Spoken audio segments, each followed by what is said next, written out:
간밤 뉴욕 증시 3대 지수 일제히 상승했습니다. 특히 기술주 중심으로 매수세가 몰리며 나스닥이 2% 넘게 올랐는데요. 많은 소식이 있었지만 그중에서도 트럼프 미국 대통령과 시진핑 중국 국가주석이 부산에서의 미중 정상회담 이후에 한 달 만에 통화를 했다라는 보도가 있었어요. 네, 그렇습니다. 뉴욕 증시 이렇게 지난 주말에 옵션 만기를 마치고 아주 급등세를 보였는데요. 자, 이제 중국 관영 신화통신에 따르면 두 정상은 양국 관계와 대만, 우크라이나 문제 등에 대해서 의견을 나눴다고 합니다. 미중 대립이 아닌 협력을 강화하고 서로 또 내년 방중, 방미할 예정이라고도 밝혔습니다.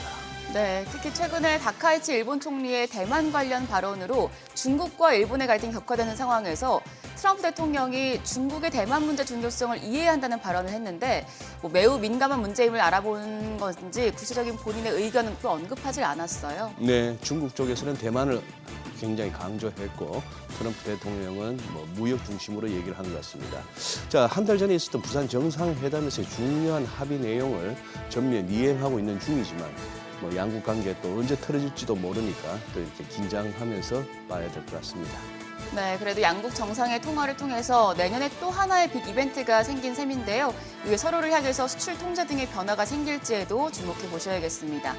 지금 보고 계신 머니쇼는 SBS 비즈 앱과 유튜브에서 실시간 시청이 가능하고 국내 주식 정보 받아보실 분들은 카카오톡 채널 머니랩을 추가해 주시기 바랍니다. 더불어 모든 투자 판단의 책임은 투자자분들께 있다는 점 알려드립니다. 그럼 글로벌 증시 상황부터 정리해 볼까요? 최주연 아나운서 소식 전해주시죠. 밤사이 기술주에 대한 투자 심리가 완전히 살아났습니다. 금리 인하 낙관론이 다시 떠오른 가운데 알파벳을 중심으로 AI 트레이드에 새로운 모멘텀이 생겼습니다.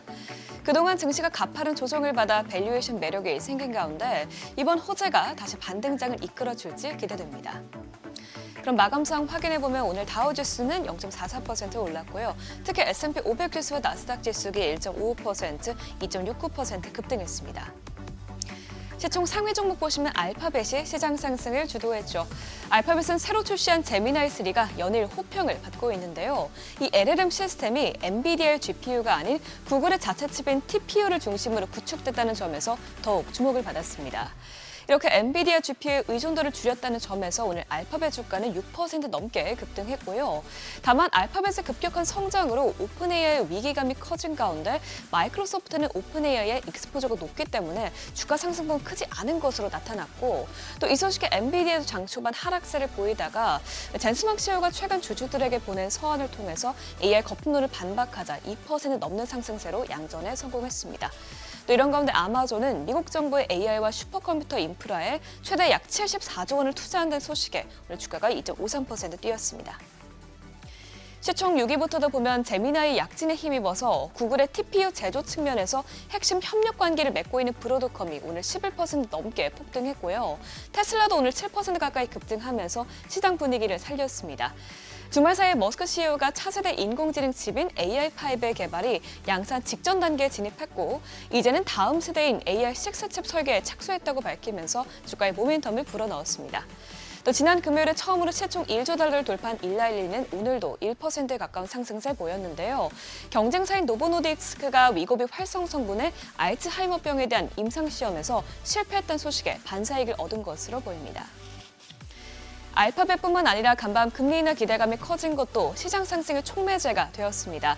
지난 주말에 존 윌리엄스 연은 총재가 금리 인하를 지지한 데 이어서 오늘은 차기 연준의장 후보군인 크리스토퍼 월러 연준이사도 금리 인하를 주장했습니다. 그는 노동시장이 앞으로 몇 주 안에 반등하지 않을 것이라면서 이 금리 인하 지지의 이유를 설명했는데요.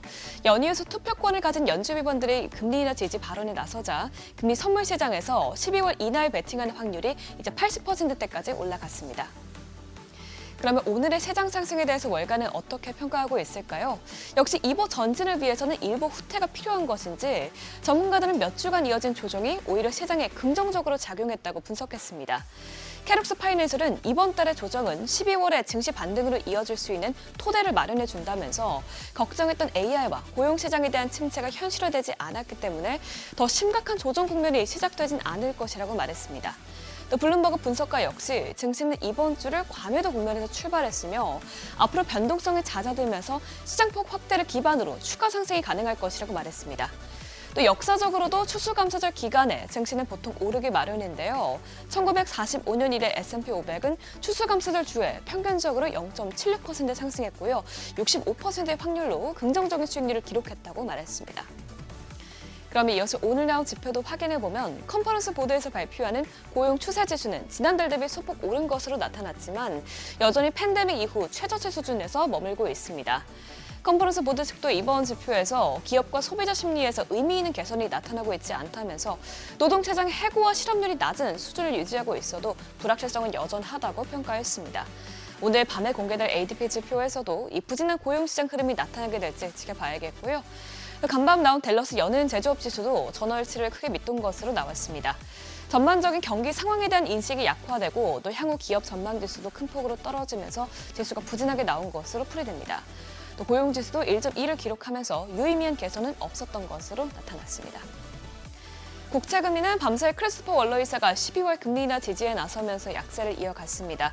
간밤 10년물 금리가 0.02%포인트, 2년물 금리가 0.01%포인트 내렸습니다.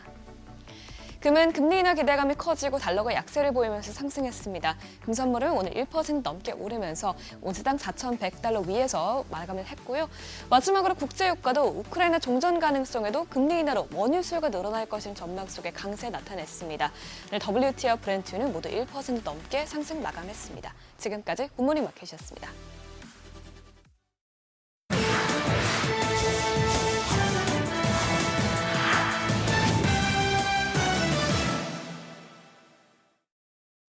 외신이 주목한 주요 이슈들 짚어보겠습니다. AI 거품론을 비웃기라도 하듯 빅테크들의 투자 행렬이 끊이질 않는 요즘입니다. 그중에서도 연이어 통큰 베팅에 나서고 있는 아마존이 이번엔 미국 정부 인공지능 슈퍼컴퓨터 인프라에 최대 500억 달러, 우리 돈 74조 원을 투자하기로 했습니다.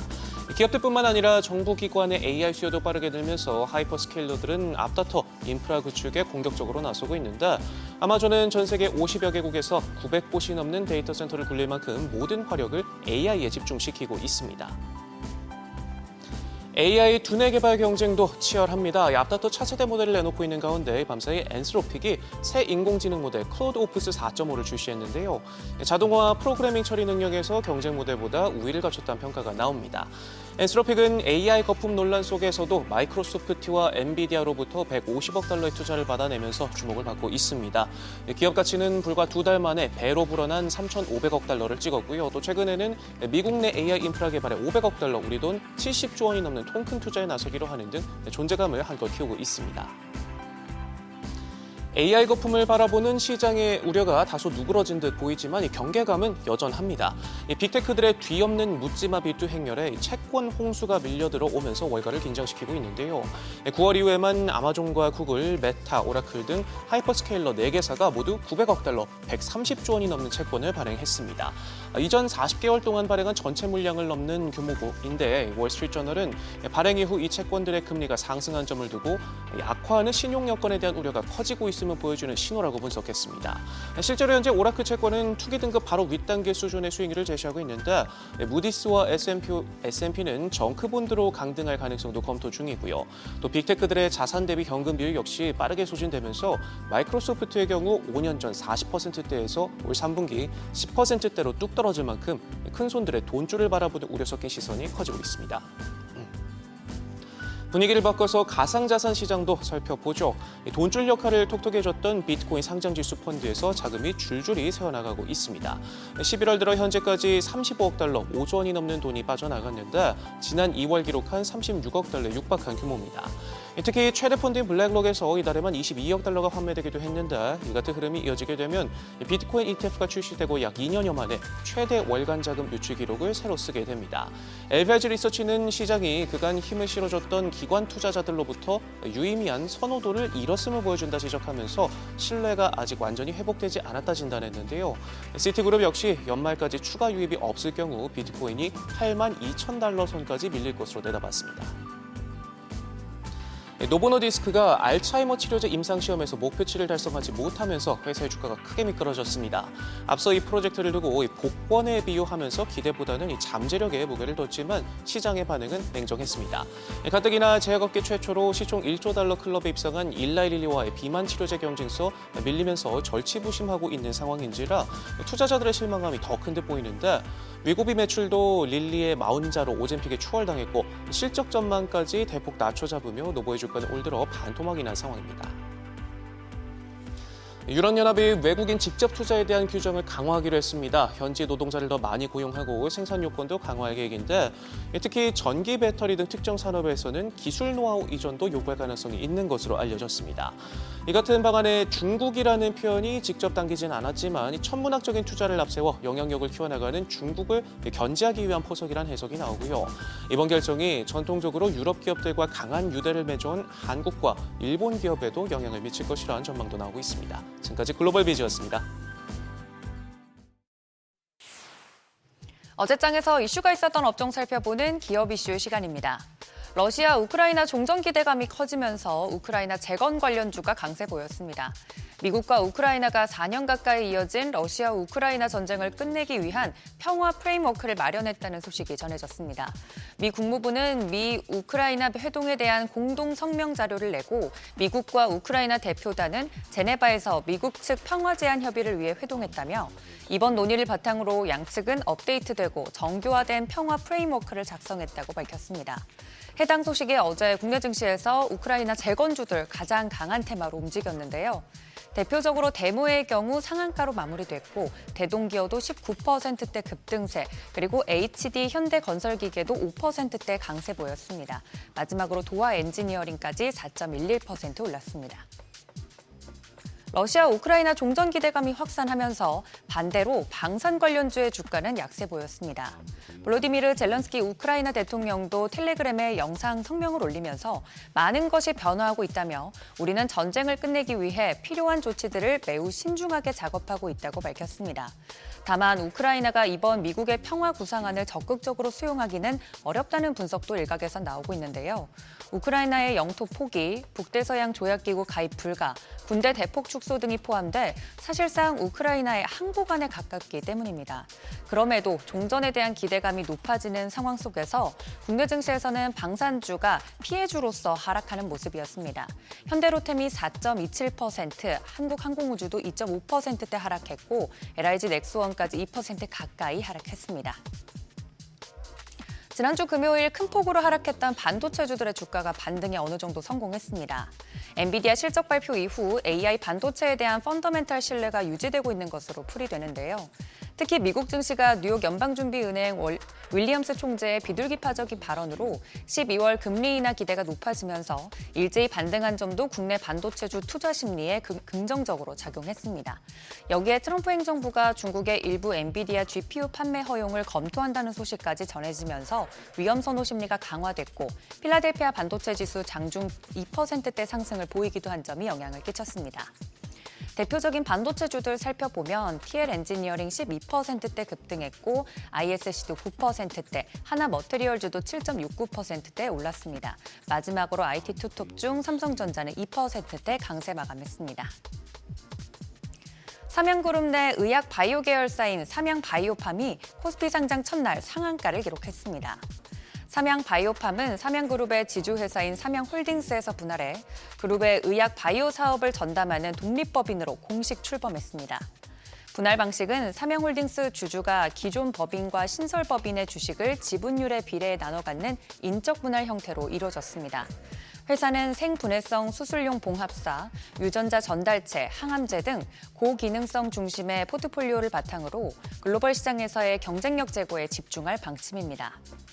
어제 삼양바이오팜 일찍부터 상한가로 쭉 주가가 이어지는 모습이었고요. 마감가까지 상한가로 마무리가 됐습니다. 이외에 올랐던 제약 바이오주들 살펴보면 지시셀이 6%대, 무정바이오도 3%대 올랐고 메디포스트도 2%대 강세 보인 점 참고 바랍니다. 지금까지 기업 이슈 전해드렸습니다.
양시장이 2거래일 연속 약세로 마감했습니다.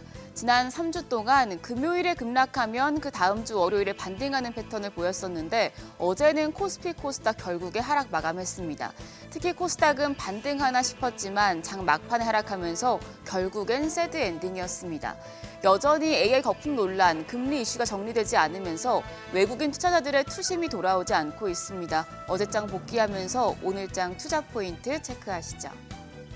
코스피가 어제 오후 들어서 다시 밀리면서 0.2% 약세로 장을 마쳤습니다. 3,846선에 마무리됐고요. 코스닥은 0.9% 가까이 내리면서 856선을 기록했습니다. 외국인들이 양시장에서 물량을 더 빼냈습니다. 코스피에서 외국인 4,200억 원 넘게 순매도했습니다. 장 막판에 매도폭을 키우면서 지수는 그대로 하락 반전이 됐습니다. 여기에 개인도 4,600억 원 가까운 매도 우위였습니다. 기관만 홀로 9천억 원 가에 달하는 사자 포지션 취했습니다. 코스닥 시장에서는 메이저 수급 주체 양 매도가 나왔습니다. 외국인이 400억 원 가까이 순매도했고 기관 300억 원 넘는 팔자세 기록했습니다. 여기서는 개인들만 홀로 646억 원 순매수 기록했습니다. 코스피 시총 상위단에서는 삼성전자만 버텨줬습니다. 삼성전자 2% 반등에 성공하면서 종가 96,700원이었습니다. 미국 정부가 중국의 엔비디아 칩 수출을 검토하고 있다는 소식이 그렇게 큰 호재가 되진 못했는데요. 시티그룹에서 삼성전자와 SK하이닉스 목표 주가를 상향 조정했다는 소식이 호재였습니다. SK하이닉스 0.2% 가까이 내렸지만 삼성전자 우선주는 0.4% 오르는 모습이었고요. 그리고 인적 분할을 단행한 삼성바이오로직스 어제 거래가 재개됐는데요. 다소 부진한 흐름을 나타냈습니다. 0.45% 약세였습니다. 코스닥 시총 상위단에서는 에코프로비엠과 레인보 로보틱스만 반등에 성공했습니다. 에코프로비엠이 0.2% 오름세로 13만 8,500원, 레인보 로보틱스가 0.14% 상승하며 36만 6천 원의 거래를 마쳤습니다. 그밖에 나머지 종목들은 약세였는데 특히 시총 5위의 펩트론 15% 넘게 빠지면서 낙폭이 가장 컸습니다. 제약 바이오 섹터 전반에 차익 실현 매도세가 나온 가운데 그간 기술 이전 기대감에 많이 올랐던 펩트론이 타격을 받았는데요. 종가는 31만 3천 원이었습니다. 환율이 여전히 고공행진 중입니다. 정기장 마감 시간 달러 기준 1원 50전 올라 1,477원 10전에 거래를 마쳤습니다. 올해 최고치를 넘어서 이제 1,500원대까지 갈 수 있다는 불안감이 커지고 있는데요. 이에 정부는 국민연금까지 참여한 협의체 가동에 들어갔습니다. 환율 야간 거래에서는 오름폭을 소폭 줄이는 모습이었습니다. 다만 여전히 1,470원대는 유지했는데요. NDF에서 달러원 1개월물 오늘 새벽 6시 기준으로 1,474원 50전을 기록했습니다. 환율은 하락 출발할 것으로 예상이 되지만 여전히 1,470원대가 지지되고 있어서 고환율 부담은 계속해서 안고 가셔야겠습니다. 일정 보시죠. 오늘 밤에 이제 미국의 9월 PPI 발표를 앞두고 시장에 어느 정도 경계 심리는 작용할 수 있겠습니다. 그리고 미국의 9월 주택 가격 지수와 11월 리치몬드 연은 제조업 지수, 10월 잠정 주택 판매, 더불어서 5년 만기 국채 입찰까지 예정이 돼 있습니다. 참고하시죠. 어제 시간외 거래에서는 STO 토큰증권 관련주 상승세가 이어졌습니다. 토큰증권 제도화를 위한 입법안이 국회 상임위원회 법안 소위를 통과하자 시장 개설 기대감이 높아진 데 따른 건데요. 해당 법안은 오는 27일 예정된 정무위 전체회의에서 논의가 된 후에 법제사법위원회를 거쳐 이르면 다음 달 본회의에서 법안이 통과될 것으로 전망이 됩니다. 기대감 계속해서 이어질 수 있으니 관련주 흐름 체크하시기 바랍니다. 그럼 프리마켓 통해서 개장 분위기 가늠해 보겠습니다. 간밤 뉴욕 증시 AI 공포감이 가라앉고 투자 심리가 다시 살아났습니다. 상승세를 주도하던 건 시장을 살린 건 구글의 모에서 알파벳이었는데요. 국내 증시 오늘 분위기 괜찮습니다. 지금 시총 6위까지 일제히 프리마켓에서는 상승합니다. 삼성전자가 3.7% 오르면서 10만 전자 회복합니다. 10만 300원. SK하이닉스가 4% 강세로 54만 1,000원, LG에너지솔루션이 2% 가까이 오르면서 거래가 42만 원이고요. 삼성바이오로직스도 0.34% 반등세 보여주고 있습니다. 현대차가 1.2% 강세로 거래가 26만 500원, HD현대중공업도 1% 넘게 상승합니다. 현재 거래가 55만 8천 원으로 집계되고 있습니다. 코스닥 시장도 시총 6위까지 상승합니다. 알테오젠이 0.6% 가까이 상승하며 53만 원, 에코프로비엠이 2% 가까운 추가적인 오름세 보여줍니다. 14만 1,100원. 펩트론이 1.1% 오름세로 31만 6천 원, 레인보 로보틱스가 1.6% 추가적인 강세입니다. 거래가 37만 2천 원이고요. 리가켄바이오도 1%가량 상승합니다. 거래가 17만 3,300원으로 집계되고 있습니다. 외국인 팔자세에 반등하지 못했던 우리 시장, 오늘은 뉴욕 증시 훈풍을 이어받으며 해피엔딩을 만들어낼 수 있을지 지켜보시죠. 그럼 전문가 모시고 개장 전 더 자세한 이야기 나눠보겠습니다.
현재 시간 8시 22분 지나가고 있습니다. 지금 보시고 계신 머니쇼, SBS 비즈 앱과 유튜브에서 실시간 시청이 가능합니다.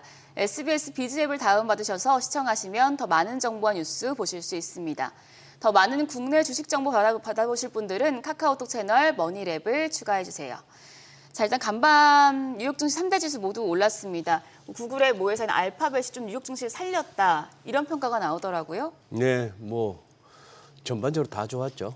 전반적으로 다 좋았고 그동안에 이제 기술주들이 주춤할 때 뭐 오르고 했던 맥도날드, 나이키 이런 것들은 이제 또 다시 맥을 못 추고, 이 나라 저 나라 할 것 없이 전부 보잉 비행기 사주겠다는데 보잉 주가는 왜 흐느적거리는지, 자, 그런 상황이고, 참 우리 이제 오늘 우리 이정민 앵커가 하루 일이 있어서 이제 장현재 우리 앵커와 같이 함께 합니다만, 네.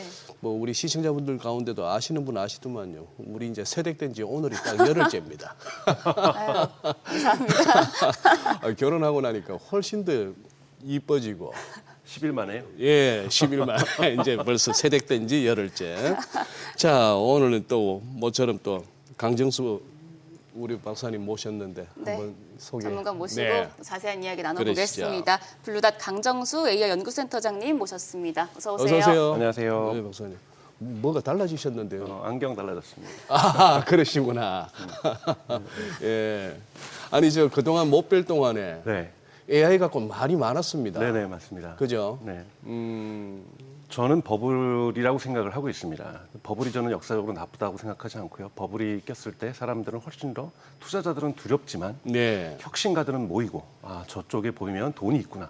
그래서 기업을 좀 더 많이 창업을 하고, 그리고 과학자들도 저기 가면은 큰 일이 이루어지겠구나 하면서 과학자들도 모이고, 또 사회에서도 의사하고 변호사만 되려다가 아, AI도 세상을 여는구나. 반도체에서도 뭔가 예. 돈을 벌 수 있겠구나. 그러면서 자녀들의 교육도 달라지고 사회가 한번 이렇게 꿈틀거릴 수 있다는 부분에서 버블은 항상 역사적으로 나쁘게만 작동하지는 않았습니다. 그런데 버블이 터지지만 않으면 괜찮다고 저는 보고 있는데요. 네. 그러다 보니까 버블이 있다 보니 자그만 바람, 마이클 베리의 뭐 이런 주장들, 이런 것들이 막 사람들의 마음을 불안하게 하고 이렇게 잔가지들이 움직일 수밖에 없는 것이 구조적인 저는 특징이라고 보는 거고요. 그래서 앞으로도 지난주 특히 목요일 같은 일들은 저는 자주 빈번하게 종종 발생할 가능성이 매우 높다라고 보고 있습니다. 여기에서 사실 지난 주말에 특히 주말 내내 구글의 제미나이 3를 사람들이 써보면서 예. 거품 아닌 것 같은데 AI 잘 될 것 같은데 이렇게 뛰어나다니 이런 분위기가 또 이제 반등을 만들어내는 거지 않습니까? 예, 그래서 예. 또 이것이 또 얼마나 지속될 수 있지 모르겠지만 이러한 부분들이 계속 앞치락뒤치락하면서 저는 좀 있으면 바로 내년 초 정도 또는 올해 말에는 메타에서 좀가 AI를 좀 출시하려고 하고 있고요. 예. 그리고 곧 또 제미나이도 챗GPT도 추격을 하면서 예. 계속해서 뭔가 멈춰 있었던 것 같은데 또 치고 나오고 멈춰 있는 것 같은데 놀라운 기능들을 선보이면서 예. AI가 그래 대세가 맞아 이런 여론들이 또 한 번 나타나고 또 바람이 불고 이런 것들이 계속해서 반복되지 않을까 이런 생각이 좀 듭니다. 제미나이 3 써보시니까 어떤 점이 우선은 멀티모달 부분에서는 좀 압도적이고요. 멀티모달이라는 것은 특히 이제 그림을 그린다든지 네. 동영상을 만든다든지 또는 제가 이제 말로 얘기했을 때 알아듣는다든지 어허. 저한테 말을 한다든지 이런 부분은 원래도 제미나이가 좋았는데 예. 훨씬 좋아졌다는 느낌을 저도 받고요. 또 하나 이제 보통 우리가 일반적으로 답변하는 것 다르고 리즈닝이라고 표현을 하는데요. 그러니까 답을 하기 위해서 소가 모이를 이렇게 먹이를 이렇게 씹듯이 곱씹고 곱씹어서 예. 빨리 뱉어내는 게 중요한 것이 아니라 답을 어떻게 하든 정답과 이것에 가깝게 할 수 있도록 이 부분에서 훨씬 더 좋아졌다는 느낌이 들고요. 제가 생각하지 못했던 것도 그런 부분들도 알려주면서 이런 차분하게 전체적인 그림을 그려준다는 부분에서 월등히 지금에 있는 챗GPT보다 제미나이가 저는 좋게 느껴졌습니다. 이 부분들이 주말에 여론들을 저는 많이 바꿨다고 생각이 들어요. 언론에서도 계속 무언가 큰 영어로는 립이라는 단어를 썼거든요. 큰 점프업이 있었다. 큰 점프. 질적인 도약이 있었다라고 예. 보도를 하다 보니 조금 좋아진 것이 아니라 질적 도약이 있다라고 얘기를 하다 보니 특히 얼리 어댑터라든지 투자자들 중심으로 이거 AI 되는 거구나. 괜히 불안했구나. 이런 심리가 주말 사이에 확산되면서 월요일 장을 좋게 만들지 않았나 저는 이렇게 생각을 하고 있습니다. 근데 문제는 네. 뭐 제미나이도 그렇고 아까 말씀하신 대로 챗GPT도 가만히 있지 않을 거고 메타도 뭐 할 거고 네. 심지어 테슬라도 AI 칩 자체 개발하겠다 뭐 이래서 네. 또 주가가 막 붕 뜨고 난리가 났는데 다 돈 됩니까? 그쪽에서. 가장 이제 네. 문제가 되는 것이 이제 타임 투 캐시라고 해서 네. 이렇게 많이 들어가는데 인류가 만든 이후로 생긴 이후로 단기간에 이렇게 가장 많이 인프라스트럭처에 지금 돈이 들어가고 있는데요. 예. 심지어는 과거에 60년대 케네디 대통령 있으면서 문샷 하면서 진짜로 달에 가기 위해서 막 우주 경쟁했던 데보다 돈이 더 들어가고 있습니다, 지금. 지금. 네, 그러니까 어마어마한 돈들이 예. 들어가고 있는데요. 여기에 대해서 사람들이 이제 그러면 돈을 언제쯤 버는지 2년 뒤인지 3년 뒤인지 이런 네. 부분에 대한 기대가 있는데 사실은 10월 중순에 파이낸셜 타임즈를 통해서 지금 오픈 AI로 5 years 비즈니스 플랜이라 해서 5개년 비즈니스 계획을 발표를 했고요. 그리고 제미나이도 여러분 보셔야 될 것들은 구글이 이번에 워렌 버핏이 평가를 좋게 했던 것도 작년 10월에 2023년 10월에 전통 검색 서비스를 버리고 AI 검색으로 가겠다라는 결정을 합니다. 경영진이. 네. 그래서 여러분 아시는 것처럼 이번에 검색하시면 여러분들 다 AI 모드라는 것들이 왼쪽 맨 위에 있잖아요. 그럼 그걸 클릭하다 보면은 챗GPT나 퍼플렉시티랑 똑같은 UI UX가 나오는데요. 여기는 예. 전통적인 검색 광고가 없습니다. 어허. 그러면 자 이렇게 가서 점점 검색 광고를 없애겠다고 얘기를 하는데 여러분 알파벳에서 검색 광고가 차지하는 매출의 비중이 55%입니다. 예. 그리고 이 비즈니스의 수익률은 80%고요. 예. 자 그러면 경영진들이 회의를 할 거 아니에요. 우리 지금 AI 검색이 막 등장하면서 전통 검색이 사라지게 되겠고 검색 광고가 이렇게 침해를 받는데 과거에 코닥 같으면 아날로그 필름 많이 팔고 있는데 한 부서에서 디지털 카메라 만들어 갖고 왔더니 야 이거 디지털 카메라 팔면은 우리 필름 못 팔잖아. 자 디지털 카메라 스톱. 연구도 그만하고 그래가지고 코닥이 없어진 거잖아요. 이걸 우리가 보통 혁신가의 딜레마, 이노베이터스 딜레마라고 얘기를 하거든요. 혁신가가 다음 혁신을 못하는 건데 네. 구글의 경영진들은 모여서 우리 AI 검색으로 가자. 그러면 사람들이 얘기했을 거예요. 그럼 우리 검색 광고 매출 빠지는 거 어떻게 할까요? 예. 그러면 우리 55%를 당장 버릴 수 없으니 단계적으로 조금씩 버리되 다음번에 이거를 채울 수 있는 다른 돈을 벌자라고 분명히 계획을 세웠겠죠. 안 그러면 경영진이 아니죠. 그러니까요. 그게 뭐니? 예, 그것이 예, 바로 아까 예. 말씀 질문하신 돈은 될까요?라는 글쎄, 거잖아요. 예. 이 부분이 지금 미국에서는 AI 커머스입니다. 구글은 여러분 보셔야 될 것은 한국은 네이버가 네이버 스토어라고 해서 검색도 잘하지만 커머스 서비스에서도 되게 강력한 플레이어잖아요. 네. 지금 쿠팡하고 어깨를 겨루면서 경쟁을 예. 하고 있는데 구글은 잃을 게 없을 정도로 바닥이거든요. 커머스에서. 커머스에서. 미국이나 유럽에서. 예. 그러면 지금 이 커머스에서 우리가 아마존을 좀 공격해서 아마존의 지분 시장 점유율 10%만 뺏어와도 검색 광고에서 떨어지는 걸 보충할 수가 있습니다. 그렇기 때문에 지금 미국에서 AI 커머스로 구글과 이 챗GPT, 오픈 AI로 지금 달려가고 있는 거거든요. 네. 이런 성과들이 지금 서서히 나타나기 시작하면서 내년부터 본격화될 거로 보고 있기 때문에 2026년은 첫 번째 해로 AI 매출이 발생할 수 있는 본격적으로 나타날 수 있는 해라고 기대를 하고 있습니다. 메타 또한 2026년에서 2028년까지 지금까지 투자했던 돈에 대한 환수 절차를 시작하겠다라고 얘기를 하고 있거든요. 그래서 타임 투 캐시는 아마 내년도가 될 거라고 보고 아마 내년도가 아마 AI 경제 역사상 가장 중요한 즉 버블이 터지느냐 그러지 않고 여기에서 돈이 매출이 발생하면서 결국은 매출이 발생하면 버블은 터지지 않는 거니까요. 예. 2026년은 대단히 중요한 한 해가 될 가능성이 높습니다. 예. 그리고 박사님은 강 박사님은 그 부분은 문제 없다고 보세요. 월가에서 가장 이렇게 좀 이렇게 의심의 눈길로 바라보는 그 순환 출자, 네. 뱅뱅 도는 거. 네. 이 돈 갖고 니는 칩 사고 뭐 네, 저 네. 뱅뱅 도는 거 있잖아요. 네네. 그게 버블의 가장 대표적인 현상이고요. 문제 예. 있죠. 문제 있는데 예. 우선 지금 문제가 뭐냐면 타임 투 캐시. 그러니까 돈이 벌어지는 타이밍이 예. 2026년부터라는 거예요. 그럼 그때까지는 버텨야 되니까 인위적으로 인위적으로 지금 이렇게 주사를 주는 거잖아요. 그러니까 즉 예. 엔비디아가 $1,000억 오픈 AI 줄 테니까 그 $1,000억 갖고 우리 것만 GPU 사세요. 그렇게 독립적으로 하려면. 그리고 AMD도 우리 주식 $0.01에 줄 테니까 그거 외부에 팔아가지고 우리 GPU 사세요. 이게 순환 출자의 대표적인 거고 코이브한테도 GPU 주면 살 돈 주고 우리 거 사라 그러고. 예. 뭐 리뷰 뭐 다 그렇게 하는 거잖아. 지금 예. 순환 출자들이 예. 이렇게 이루어지고 있는 건데요. 예. 문제 있습니다. 이 문제가 풀리려고 하면은 결국은 소비자 시장에서 돈을 버는 구글의 제미나이나 오픈 챗GPT가 돈을 벌고 금강을 발견하면은 문제는 해결되거든요. 근데 이 부분이 안 될까 봐 걱정했었는데 이번에 제미나이 3.0 나오면 저 정도면 좀 해볼 만할 것 같은데 이렇게 지금 여론이 바뀌고 있다라고 볼 수가 있는 거죠.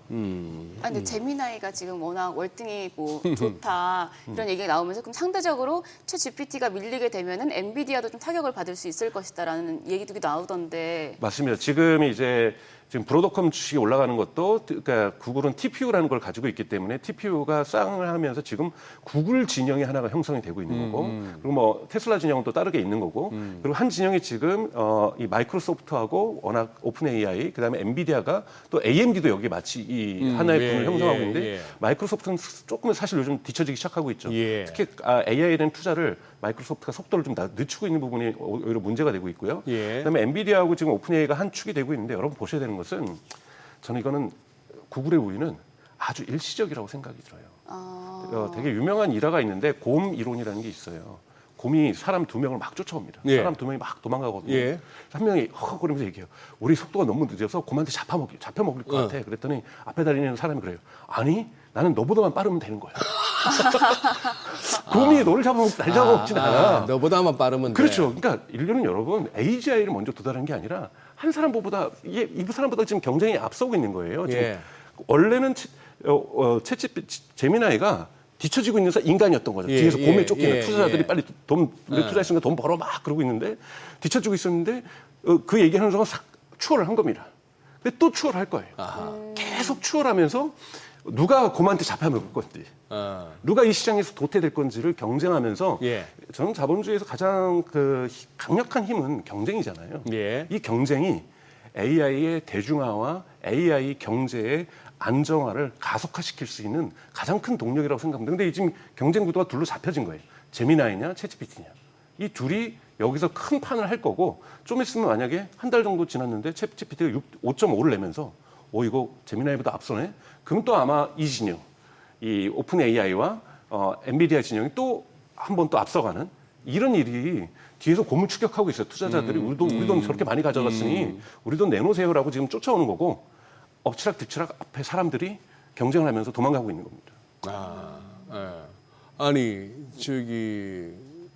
그러면은 아니다 지금 깜빡 거기 회로가 끊겨서 질문 내용을 제가 까먹었어요. 너무 말을 많이 해서. 아니 마이크로소프트가 잠시 처졌다고 하셨는데 지금 박사님 그러면 애플은 지금 이 싸움에서 뒷전인가요? 애플은 완전히 뒷전이고요. 그래서 애플은 문제가 있습니다. 다만 애플은 지금 아이폰이 좀 팔리면서 예. 견뎌내고 있는 건데 결코 투자자들이 2026년까지도 이 모습을 보이면은 엄청나게 등을 돌 거라고 저는 보고 있어요. 네, 그냥 저 아이폰이나 파는 회사로 끝난다 전락할 이거죠? 가능성이 있는데요. 근데 여기에서는 애플이 근데 또 하나의 애플은 병기가 있습니다. 여러 가지가 있는데요. 애플은 여러 가지에서 협력 쓰고 있는데 제미나이하고 손을 잡아버리면 AI 그건 없어도 제미나이와 함께 구글과 함께 이 판을 정리하겠구나. 워낙 많이 깔려 있잖아요. 그러죠. 2억 개가 네. 넘는 디바이스가 네. 깔려 있단 말이에요. 이 부분에서 갈 수가 있고, 챗GPT랑 전면에 협업을 해도 예. 여기로 또 뭔가 판이 바뀌겠구나라는 기대감을 줄 수 있기 때문에 아직 마지막 카드가 무엇일지를 봐야 되는 거고요. 또는 심지어 요즘 스페이스X하고도 애플하고 협업도 얘기를 하고 있잖아요. 어허. 이런 부분에서 애플은 지금 중요한 거는 지금 뭐 팀 쿡의 뭐 뒷전으로 물러나고 새로운 CEO가 온다 이런 얘기도 지금 있는 네, 것처럼 지금 애플에 대한 기대감들은 떨어지고 있지만 애플이 쓸 수 있는 카드는 애플 스스로가 지금 성장해서 AI에서 승기를 잡긴 지금 어려운 상황으로 가고 있다는 거죠. 왜요? AI에 대한 투자를 안 하고 있으니까. 네. 해도 그냥 생색내기 정도니까 예. 이거는 이 판을 바꿀 수가 없습니다. 예. 그러면 결국은 누구랑 짝짓기를 하느냐. 이 판에서 투자자들의 그래 지금 구글하고 챗GPT가 양진영이 형성되고 있으니 네. 이 이강 체제에 애플이 어디 있겠냐면 확실하게 힘이 실리는 거거든요. 어, 오픈AI랑 힘을 실어줄 수도 있고 구글하고도 힘을 실을 수 있고 심지어는 일론 머스크하고 힘을 이런 페어링을 짝짓기를 네, 하는 바람에 네. 3강 체계로 갈 수도 있는 거거든요. 어허. 그래서 이 판에 있어서 구도를 바꿀 때 애플은 지금 현재 캐스팅 보드를 지고 있다고 볼 수가 있습니다. 예. 그 와중에 그러면 메타는 어느 진영에 속합니까? 메타가 사실은 지금 많은 사람들이 실망하고 있는 것은 네. 저렇게 많이 투자를 하는데 예. 도대체 돈을 어디서 벌려고 하느냐. 지금 AI 서비스 내놓고 있는 것도 없잖아요. 예. 어제 저한테 같은 경우 메타에서 이메일이 왔어요. 메타에서 이메일이 와요. 네, 그러니까 개인적으로 저한테 이메일 온 게 아니라 서비스 차원에서 곧 메타 AI 서비스를 그러니까 시작을 할 텐데 여기에 관련돼서 이러이러한 부분에서 혹시 이점이 뭐 문제점이 있으면 자기네들한테 연락을 해달라. 오. 피드백도 좀 참여를 해달라면서 메타 AI가 곧 시작된다라는 메시지가 한국 소비자들에게도 오기 시작하고 있다는 것은 네. 원래 12월 1월에 시작한다고 얘기를 했거든요. 예. 메타 또한 여기에서 뒤처지면 이제 완전히 이제 이 후발주자로 밀리기 때문에 아마 12월 1월 정도에는 메타 또한 메타 AI라는 서비스가 있습니다. 미국에서는 시범 서비스를 했다가 좀 접었었거든요. 네. 그래서 메타 AI라는 서비스를 인스타그램이나 페이스북이나 여기도 이제 자신들이 왓츠앱이라고 미국에서 카카오톡 같은 서비스잖아요. 미국, 유럽이나 남미 쪽에서 많이 쓰고 있는 이 왓츠앱, 인스타그램, 페이스북에 메타 AI를 집어넣고 여기에는 또 AI 프렌즈, AI 친구 서비스도 있습니다.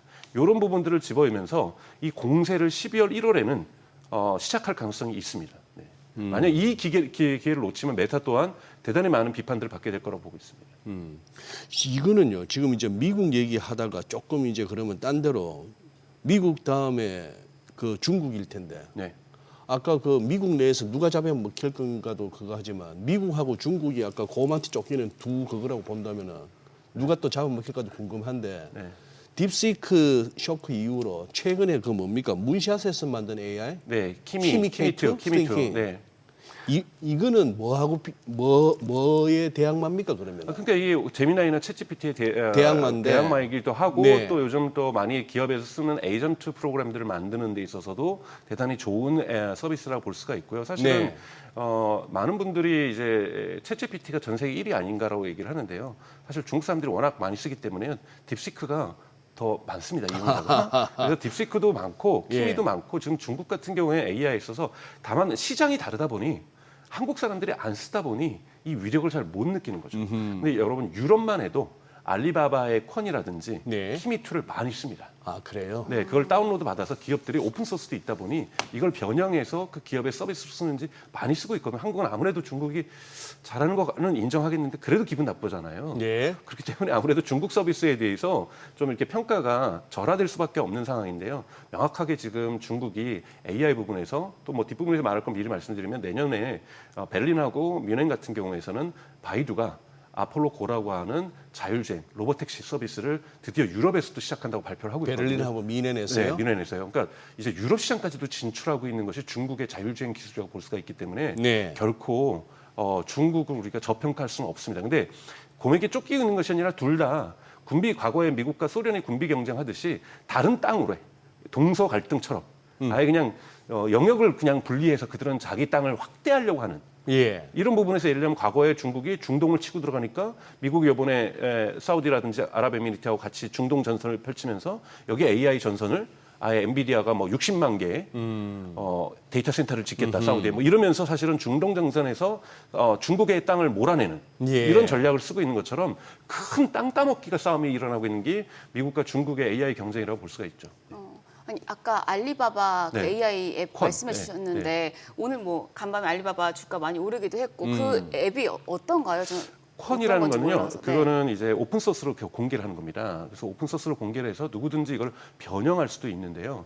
알리바바가 지금 지난주에 두 가지를 발표했으니까 하나는 뭐냐면 AI 커머스에서 알리바바가 잘하는 것이 우리가 생각하는 이 쿠팡이나 아마존처럼 B2C도 하지만 예. B2B의 구매가 굉장히 많이 이루어집니다. 오. 예를 들면 우리 회사에서 종이컵을 생산하게 했는데 종이를 어디서 갖고 온다든지 예, 예. 여기 연결하는 접착제를 산다든지 이런 것도 알리바바를 통해서 구매할 수가 있는데 여기에 AI 커머스를 집어넣었어요. 왜냐하면 여러분 생각해 보세요. 제가 노트북을 하나 만드는데 여기에 한 200가지의 부품이 들어간다 그러면 구매 부서에서 전 세계에서 요 펜을 잘 만드는 데는 어디 있을까?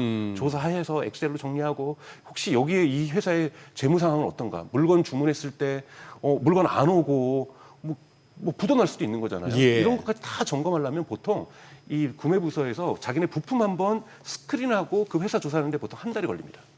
이거를 이틀 만에 해주겠다 AI로. 오. 이것이 이번에 알리바바에서 내놓은 서비스거든요. 아하. 그래서 시간을 단축시켜주겠다. 그래서 대기업들이랑 기업들의 구매 부서의 일을 완전히 10분의 1로 줄여주겠다. 근데 이 부분이 너무 잘 만들었다는 평가를 받습니다. 그러니까 대단히 이제는 타임 투 캐시, 아까 말한 캐시를 벌어들이는 쪽으로 AI를 응용하는 데 있어서 알리바바도 커머스 쪽으로 원래 자기네들도 잘해주고 있지만 한 발짝 나아가면서 기업들에게 유익을 명확하게 주고 있다는 부분에서 알리바바가 AI 부분의 실용 부분에서 좀 앞서가고 있다는 거고요. 하나가 콘에 대한 반응들이 사실은 딥시크보다 더 좋습니다. 콘 같은 경우도 딥시크하고 저거 어떻게 읽으라고요? 콘이라고 읽을 겁니다. 네.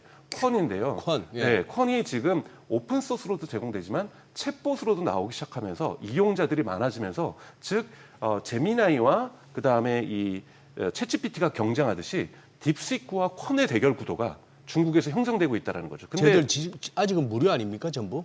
다 무료죠. 그래서 제 얘기는 알리바바는 그 땅 파서 장사냐 이거죠. 알리바바는 클라우드 서비스도 하고 커머스도 하고 그러니까 알리바바가 사실은 2년 전만 해도 핀도더, 우리의 테무 이런 데 공격을 하면서 심지어는 이 알리바바 이 창업자 이사 마윈이 전체 직원들에게 이메일도 썼어요. 우리 다시 시작하자. 다시 뛰자. 네. 이런데 AI에서 이 기본적인 저력이 드러나기 시작하는 거죠. 어허. 그러면서 사실 핀도더라든지 테무라든지 특히 그 바이트댄스 그 틱톡을 만들었던 예. 이런 데서 치고 올랐던 부분에서 AI에서 큰 성과를 못 내고 있거든요. 예. 그런데 이 거인이 그러니까 우리 네이버가 주춤하다가 그래도 그나마 클로바 X라든지 이런 걸 내놓으면서 한국에서도 AI 기업으로서 그래도 큰 형님으로서 맏형으로서 좀 면모를 보여주고 있는 것처럼 중국에서도 알리바바가 칩도 만들고 추론 칩도 만들고 즉 전체적인 풀스택이죠. 추론 칩도 만들고 클라우드 서비스 데이터 센터도 운영하고 그다음에 AI 서비스도 만들어서 이걸 가지고 무료로도 오픈 소스로도 풀고 그리고 이거를 무료로도 챗봇으로도 만들고 또 이걸 가지고 이커머스에 적용을 하면서 돈을 벌기 시작하는 것. 이런 모습에서 알리바바가 기술 기업으로서 AI 기업으로서 테크 기업으로서 좋은 면모를 보여주고 있는 것이 알리바바 주가의 상승에 전 기여하고 있다고 보고 있습니다. 그러면은 중국은 그렇다 치고 지금 이 AI 전쟁에서 일본은요, 박사님? 일본은 사실은 여러분 손정희 회장이 그렇게 얘기를 했습니다. 연설에서 일본이요 이번 기회를 놓치면 우리는 끝이다. 예. 그래서 일어나라 일본이요 뭐 이런 표현을 쓰거든요. 눈을 떠라 일본이요. 예. 그러니까 여러분 아시는 것처럼 일본은 디지털화에 늦어졌잖아요. 예. 그래서 이 디지털화를 건너뛰고 마치 중국이 유선 인터넷을 건너뛰고 무선 인터넷으로 왔듯이 지금 일본에서 지금 정부도 기획하고 있는 것은 우리 디지털 띄워놓고 바로 그냥 AI 시대로 가자. 이것이 지금 일본 정부도 지금 얘기를 하고 있는 거고 예. 그러면서 사실은 우리나라도 지금 뭐 2만 5천 장 중에서 뭐 5만 개를 정부가 받아온다 그러는데 일본은 이미 받아오고 있거든요. 예. 엔비디아로부터. 근데 다만 우리처럼 26만 장 이렇게가 아니라 정부가 예. 5만 장, 6만 장을 받아오고 있고 여러분 아시는 것처럼 이 TSMC도 일본에다 지금 공장을 짓고 있잖아요.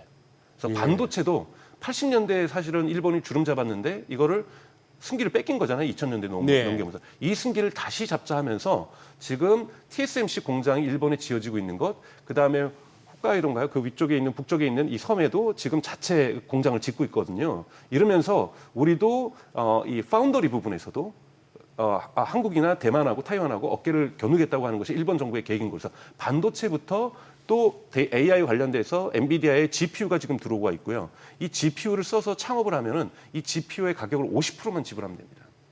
이런 식으로 지금 그래서 일본에서의 창업뿐만 아니라 미국에 있는 스타트업, 독일에 있는 스타트업, 프랑스에 있는 스타트업이 지금 일본으로 가고 있는 이유는 이 GPU에 대한 접근권들을 정부가 일본 기업에게뿐만 아니라 문호를 개방하고 있다는 부분에서 그래서 뭔가 꿈틀거리고는 있지만 아직 가시적 성과는 나왔다고 보기는 어렵습니다.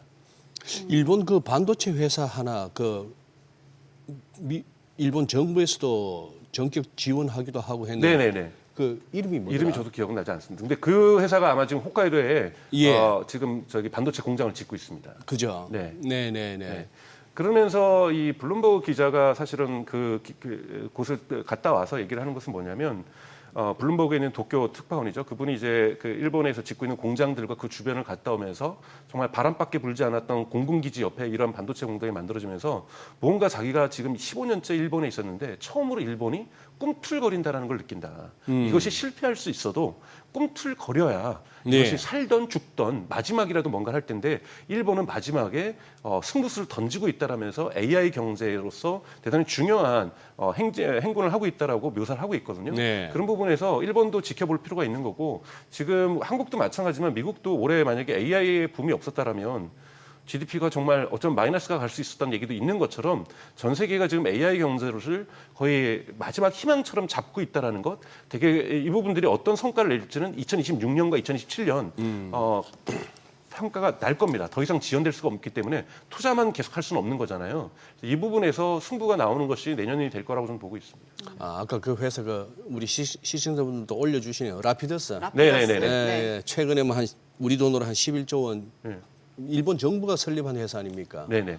그런데 그러면 다 이렇게 꿈틀꿈틀거리는데 저는 요즘 이렇게 뭐 국가대표 축구도 그렇고 미국의 LAFC 축구를 보면서도 화딱지가 나는 게 어째 감독들이 전부 다 선수들 보고 특히 손흥민 보고 네가 해줘 이건데 우리가 딱 그거 아닙니까?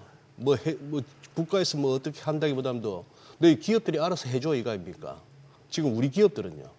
AI 부분에. 그러니까 사실은 한국도 저는 사실은 작년까지만 해도 좀 침체가 됐었잖아요. 경기 침체가 왔고 예. 사회 경제적으로도 분위기가 안 좋았고 그런데 이번에 좀 다시 뛰자라는 것이 좀 정부하고 경제계 쪽에서의 반응들이 나타나고 있는 거고 사실 그리고 재계의 순위도 확실하게 AI 중심으로 바뀌었잖아요. 그냥 뭐 SK 하이닉스 정말 떼돈을 벌고 있다 보니 네. 최태원 회장 그 어느 때보다도 어깨 힘들어가고 그러면서 이렇게 무게에서 하고 예. 그럼 그만큼 상대적으로 우리는 AI를 안 했기 때문에 주춤해하는 것 같고 그러면서 한국의 기업들도 대기업들도 AI에 대한 투자를 계속해서 늘려가고 있다는 부분에서 아직은 올해는 트라이얼 에러가 많이 있었던 시행착오가 많이 있었던 해라고 저는 생각이 들어요. 뚜렷한 성과는 없었지만 한 1, 2해 정도가 성과 없이 지나면 그 해에도 이것이 지속되면은 성과들이 나타날 수 있는 해가 저는 내년도 내후년이라고 보고 있거든요. 그래서 이런 부분들에서 본격적으로 대기업들이 투자하고 있는 AI에 대한 투자가 조금씩 그 모습을 드러낼 때가 즉 조각상의 그 어떤 모습을 지고 있었는지가 지금 깨면서 나오는 다빗과 같은 이 동상의 모습이 조금은 내년도에는 좀 보일 거라고 보는데 여기에서도 한국도 예외는 저는 아니라고 보고 있습니다. 저희 지금 뭐 한중일 미국까지 AI 시장 쫙 한번 훑어봤는데 예. 지금 센터장님 말씀을 들어보면 어쨌거나 AI 버블은 존재하지만 그게 그렇게 안 좋은 게 아니다라고 네. 말씀하셨는데 센터장 입장에서 이번에 그 젠스낭 CEO가 AI 버블 의혹 둘러싼 모든 것들에 대해서 이제 반박을 했잖아요. 그 부분에 대해서는 어떻게 보셨어요? 저는 적절하게 반박을 잘했다고 저는 생각해요. 마이클 버리가 워낙 영향력이 있는 사람이다 보니 즉 위기에 대한 촉이 좋다라는 평가를 받고 있는 거예요. 예. 그래서 위기를 그 누구보다도 먼저 알고 있다라는 거고 사실은 마이클 버리도 그 얘기를 하거든요. 자기도 AI 경제가 미래 경제의 중심축이라는 것도 인정한다. 그리고 AI 경제가로 인류가 나아갈 거라는 것도 의심하지 않는다. 다만 그 가운데서 버블이 끼는 거고 그 가운데서 사기꾼들 나오는 거고 전 틀린 말이 아니거든요. 버블 끼고 사기꾼 나오는데 내가 보기엔 지금 대기업들 좀 문제 있다. 투자에 대한 위험을 가리고 있다. 그러면서 대표적으로 거렸던 것이 GPU를 갖다가 감가상각 갖고 장난치고 있다. 얘기를 한 거거든요. 그러다 보니 엔비디아에서는 정확하게 반박을 한 거잖아요. A100도 아직도 쓰고 있다. 즉 미국의 그 재무제표상으로는 GPU는 6년까지 가져갈 수 있어요. 근데 처음에 이 사람들이 겁을 내다 보니까 한 2년 정도밖에 못 쓰겠는데라고 생각하고 2년으로 감가상각을 해놨다가 이걸 다시 6년으로 5년으로 늘린 거고 어떤 데는 6년으로 늘린 거잖아요. 이걸 마이클 버리가 문제를 삼고 있는 건데 저는 대단히 부당하게 문제를 삼고 있다고 저는 생각이 들어요. 예를 들면은 없는데 아무것도 없는데 시약 가지고 이거 인류의 뭐 피만 보고서 뭐 유전병을 고칠 수 있는 것처럼 뭐 이런 식의 사기를 치면 이건 문제가 되죠. 예, 예. 그렇지 않죠. 이건 명확하게 지금 진지하게 투자를 하고 있는 거고 그것도 다 대출로만 하는 것이 아니라 빅테크 같은 경우 50%는 자신들의 프리 캐시플로우로 지금 투자를 하고 있는 거고요. 정말 생사를 걸고서 투자를 하고 있는 거죠. 구글 같은 경우에는 검색 시장을 버리면서까지도 이 시장에 뛰어들고 있는 거고 이런 부분에서 GPU를 해봤더니 2년으로 분산하면은 그만큼 비용이 올라가기 때문에 마진율이 줄어들겠죠. 근데 이거를 해보니까 몇 년 더 쓸 수 있는 것 같은데 그래서 5년으로 늘렸어요. 사실 한 4년만 쓰면 다 버려야 될 수도 있어요. 근데 그냥 5년으로 늘린 거, 이 정도 1, 2년 정도는 이 정도 투자하는 기업에게 여러분 올해 4개 기업이 3천억 달러를 투자할 것 같았었는데 3,800억 달러를 투자하잖아, 증액을 해서. 그러니까 즉 마이크로소프트, 아마존, 알파벳, 메타가 3,800억 달러를 투자합니다. 3,800억 달러는 여러분 지난 38년간 미국 연방정부가 예. 연방정보 고속도로 짓는데 3천억 달러 썼어요.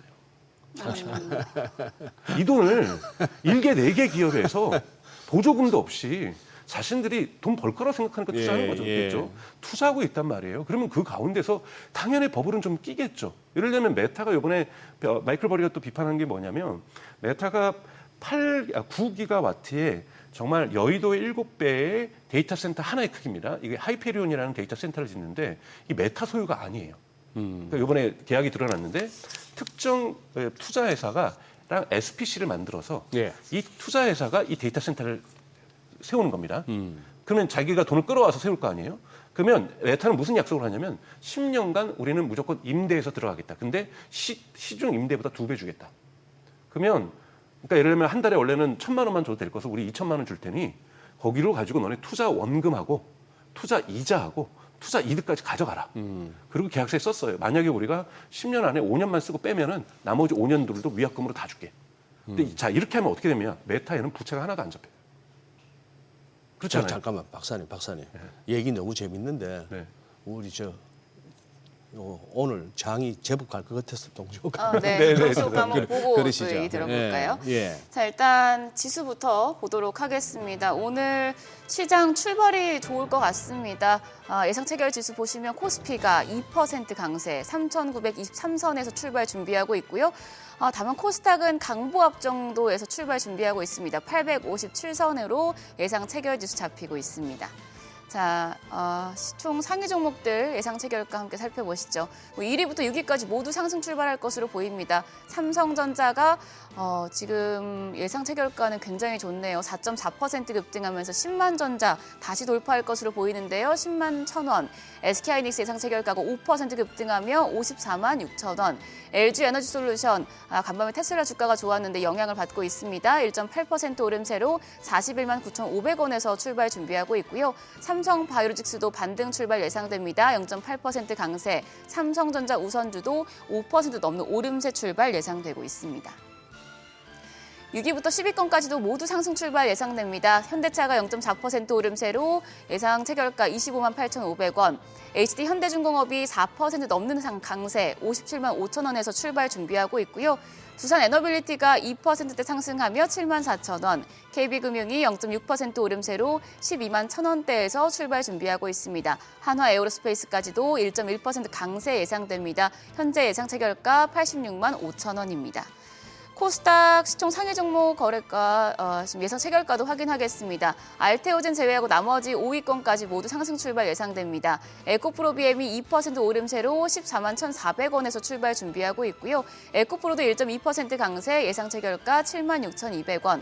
ABL바이오가 0.2% 오름세로 17만 3,500원. 레인보우 로보틱스가 1.6% 추가적인 오름세 출발이 예상됩니다. 현재 예상 체결가 37만 2천 원입니다. 펩트로는 오늘도 좀 하락할 것으로 보입니다. 2.2% 하락하면서 현재 예상 체결가 30만 6천 원이고요. 리가켄바이오가 보합, HLB가 0.5% 오름세 출발 예상됩니다. 현재 예상 체결가 4만 4,400원입니다. 오늘도 코스피와 코스닥은 좀 다르게 갈 것으로 예상이 되고 있습니다. 지금 코스닥도 상승 출발이 예상되네요. 0.5% 출발이 예상이 되면서 861선에서 출발 준비하고 있습니다. 일단 소장님 말씀하신 대로 시장 오늘 출발 분위기 굉장히 좋을 것으로 보여요. 예. 오늘도 100포인트 찍을까요? 요새는 뭐 100포인트는 움직여줘야 그래도 좀 움직이는 거 아닌가. 그리고 지금 뭐 지선물 흐름 봐서는 미국 장 뭐 오늘 장도 또 열려봐야 아는 거긴 합니다만 일단은 뭐 필라델피아 반도체 지수가 4%대 급등이 나왔으니까 우리도 일단은 좋은데 저걸 지켜내는 게 중요하겠습니다. 그죠? 네. 어제 뭐 우리 연재 앵커도 오전 오후 다 보고 있지만 그렇게 나는 양대 지수 두 개 다가 우리 코스피 코스닥 막판에 그래 마이너스로 끝날 줄은 몰랐습니다. 좀 네, 허무하게. 확실히 좀 외국인 수급을 오늘도 좀 예의주시해 봐야 될 것 같아요. 그러니까요. 예. 일단은 예. 시장 좀 기다리면서 센터장님 얘기 계속해서 들어볼까요? 그러시죠. 예. 아까 어디서 그러니까 메타가 예를 들면 비판을 받은 것이 메타가 뭐 6기가와트 또는 9기가와트 정말 거대한 예. 데이터 센터를 짓는데 부채가 하나도 없는 거예요. 메타가. 자기 돈을 하나도 안 들였는데. 어허. 이런 식으로 하니 이거 문제 있는 거 아니냐라고 이제 마이클 버리가 비판을 하는 거라는 거죠. 그러니까 데이터 센터에 정말 여의도의 7배 맨하탄 크기의 데이터 예. 센터를 지면서도 어떻게 10원 한 번 안 들이고 1센트 하나 안 들이고 부채도 재무제표에 하나도 안 잡히는 거 뭔가 이상하지 않냐. 근데 만약에 이것이 망하면은 책임은 너네가 다 져야 되는. 나중에 사후로 미룬 거잖아요. 예. 임대료도 비싸게 만들고 뭐 이렇게 했는데 이 정도 파이낸싱 기법이 안 나타날 거라는 걸 생각했다는 게 저는 우습다라는 거예요. 그러니까 지금 전체적으로 파이낸셜 타임즈가 8월 달에 이미 분석을 했는데 예. 지금 AI 들어가는 돈의 50%가 빅테크가 자기 돈이고 자기도 이거. 50%는 다 대출과 파이낸싱을 하죠. 그걸 어떻게 안 하고 100%? 요새 뭐 회사채 발행이 뭐 본물을 이룬. 그렇죠. 이걸 네. 어떻게 100%를 한다는 거는 그거는 있을 수 없을 정도의 큰 돈이죠. 예. 그렇기 때문에 이 정도의 파이낸싱 우리가 닷컴 버블 때는 이것이 90%, 98%가 파이낸싱이었던 거죠. 그러다 보니 터지기들이 더 터졌죠. 당연하게 우려는 있어요. 만약에 이 50%가 터지면 연쇄작용이 있겠죠. 여기에 예를 들자면 사모펀드가 한 25%가 있습니다. 예. 전체에. 그럼 사모펀드 같은 경우는 기관 투자자도 들어와 있고 개인 투자자도 들어와 있잖아요. 그러면 여기에 또 회사채도 발행한다라는 건 또 회사채를 가지고 또 파생 상품도 만들었을 거 아니에요. 이러한 다양한 파생 상품들이 사실은 몇 단계까지 와 있는지 알 수가 없는 거기 때문에 이것이 연쇄 폭탄처럼 터지면 분명하게 충격은 옵니다. 저는 버블 터지면 당연하게 마이클 버리가 얘기하는 것처럼 어마어마한 경제적 위기가 올 거고 V자 반등이 어디 있어요? 그냥 U자 반등으로 밑에 가가지고 올라오지도 않는 것들이 한 1년 갈 수도 있다고 저는 생각이 들어요. 예. 그런 상황은 당연히 옵니다. 버블이 터지면. 그런데 그걸 마치 인위적으로 이들이 나쁜 행동을 하고 있는 것처럼 기업들이 이렇게 묘사하는 것 자체는 조금은 저는 과하다라고 저는 생각이 들고 이런 부분에서 엔비디아가 지금 자신들의 지금 실적이 좋았음에도 불구하고 판타스틱하게 좋았잖아요. 뭐 팔란티어도 마찬가지였지만 실적이 좋은데도 주가가 떨어지는 것 이것에는 지금 여론이 존재하고 공포감이 존재하는 거기 때문에 여기에서 사실과 관련된 부분에 대해서는 일종의 우리가 방송에 정정 보도 요구하듯이 자신들이 이렇게 반박을 했다고 저는 볼 수 있고 이건 잘했다고 봅니다. 근데 네. 아마 제미나이 3.0이 없었으면 예. 엔비디아의 반박에도 불구하고 다시 반전은 안 나왔을 수도 있다고 저는 생각이 들어요. 아하. 근데 이 부분에서 우리가 특징을 보는 것은 이런 엔비디아가 옳은 말을 했던 안 했던 간에 예. 결국은 소비자가 느끼기에 AI 경제는 오는 거구나. 이런 부분에 대한 감각들이 정기적으로 나타날 때, 즉 챗GPT와 구글이 정기적으로 AI 서비스를 갖다가 챗봇 서비스를 갖다가 업그레이드 시키고 이걸 통해서 이커머스라든지 AI 커머스 부분에서의 반전을 만들어내고 여러 가지 변화를 만들어내고 그리고 한국에서도 FSD를 지금 타보면서 테슬라에 뭔가 로보택시가 먼 미래가 아니라는 것을 한국 도로에서도 사람들이 느껴보고 이런 부분들이 충격들이 계속 썰물처럼 올 거라는 거죠. 그리고 한쪽에서는 마이클 베리 같은 바람들이 계속 불 거고 그래서 바람이 불 때는 흔들리다가 또 이 AI 이것이 우리를 세상을 바꾸겠다는 걸 느낌이 올 때 또 다시 강한 믿음을 갖게 되고 이러한 부분들이 충돌하면서 계속 2025년 12월과 2026년을 통과하지 않을까라는 것이 저의 생각입니다. 자, 일단 저희 지금 개장 한 30초 정도 남았는데 네. 그러면은 개장 보기 전에 네. 각 박사님, 요거 일단 질문만 던져놓고 이거 개장 보고 말씀해 주십시오. 네, 네. 좀 전에 자막이 하나 나왔는데 네. 샘 올트만이 아까 뭐라고 했더라?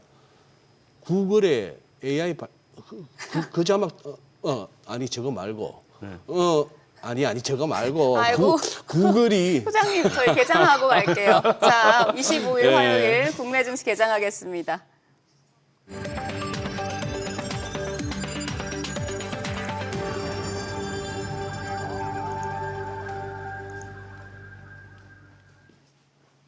자, 국내 증시 화요일장 개장이 됐습니다. 간밤 뉴욕 증시 알파벳이 살렸습니다. AI 산업 경쟁자들이 구글의 제미나이 3.0을 높게 평가를 하면서 이제 시장의 관심이 좀 엔비디아에서 구글 쪽으로 넘어가는 모습이었고요. 뉴욕 증시 다시 AI 투심이 살아났기 때문에 오늘 국내 증시 훈풍이 이어질 수 있을지 주목되고 있습니다. 어제 국내 증시 장중 내내 좋았다가 막판에 하락 전환하는 모습이었죠. 외국인 투자자들이 좀 매도세를 내면서 지수를 끌어내리는 역할을 했었는데 오늘 외국인 수급과 지금 A 주시에서 보셔야겠습니다. 오늘 국내 증시 출발 좋습니다. 코스피가 2.5% 가까이 반등합니다. 3,941선이고요. 코스닥도 1.34% 오름세입니다. 867선 나타내고 있습니다. 코스피 시총 상위 종목 거래가 확인하시죠. 1위부터 5위까지 전 종목이 상승합니다. 삼성전자가 4% 가까이 급등합니다. 10만 전 다시 탈환했습니다. 현재 거래가 10만 500원이고요. SK하이닉스도 오늘 흐름 좋습니다. 4.8% 오름세로 54만 5천 원.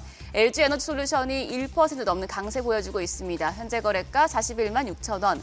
삼성 바이오로직스 어제 거래가 재개된 이후에 다소 약세를 보였었는데 오늘은 0.6% 가까이 반등합니다. 삼성전자 우선주도 3.7% 추가적인 오름세입니다. 현재 거래가 7만 5,300원으로 집계되고 있습니다. 6위부터 10위도 전 종목이 상승합니다. 현대차가 1.4% 가까이 상승하며 26만 1,000원. HD 현대중공업이 2.7% 강세로 거래가 56만 7천 원이고요. 두산에너빌리티가 3% 넘게 올라갑니다. 7만 4,700원. KB금융이 2.7%, 2.8% 오름세로 12만 3,700원. 한화 에어로스페이스까지도 2.2% 오름세입니다. 현재 거래가 87만 4천 원으로 집계되고 있습니다. 코스닥 시총 상위 종목 거래가도 확인하시죠. 알테오제는 약세가 이어집니다. 0.4% 가까이 내리며 52만 5천 원. 반면에 오늘 2차전지 대표주 흐름 좋습니다. 에코프로 BM이 1.7% 강세로 14만 1,000원, 에코프로가 2.5% 상승하며 7만 7,200원에 거래되고 있고요. ABL 바이오가 0.8% 오름세로 17만 4,500원. 펩트론이 어제 15% 넘게 급락했었는데 오늘은 조금 반등합니다. 1%가량 오르면서 31만 6천 원입니다. 6위부터 10위도 보겠습니다.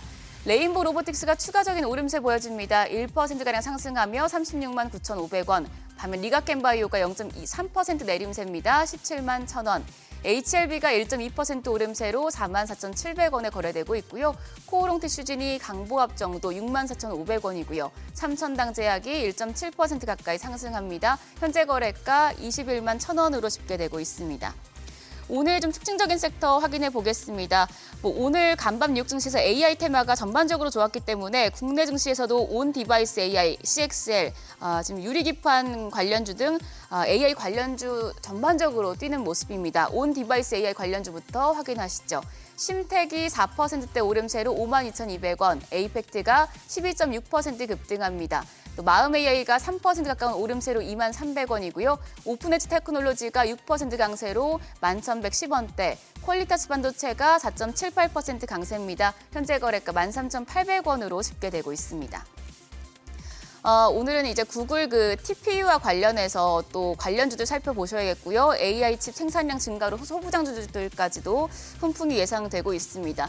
이런 가운데 컴퓨터 익스프레스 링크 관련주도 좋은 흐름 보여주고 있는데요. 좀 살펴보도록 하겠습니다. TLB가 8% 가까이 상승합니다. 거래가 69,400원이고요. 오킨스전자가 7% 가까운 오름세로 8,290원. 또 코리아 서키트가 5.5% 가까이 상승합니다. 29,900원. 네오셈이 3.7%, 파두도 3% 가까이 상승하고 있습니다. HBM 관련주도 한번 살펴볼게요. QRT가 5.5% 강세, 거래가 14,410원이고요. 엑시콘이 5.8% 오름세로 14,800원. 또 지금 HPSP가 2.3%, 오로스 테크놀로지가 4.3%, 이오테크닉스가 3.4%, MK전자까지도 4.6% 강세 보여주고 있습니다.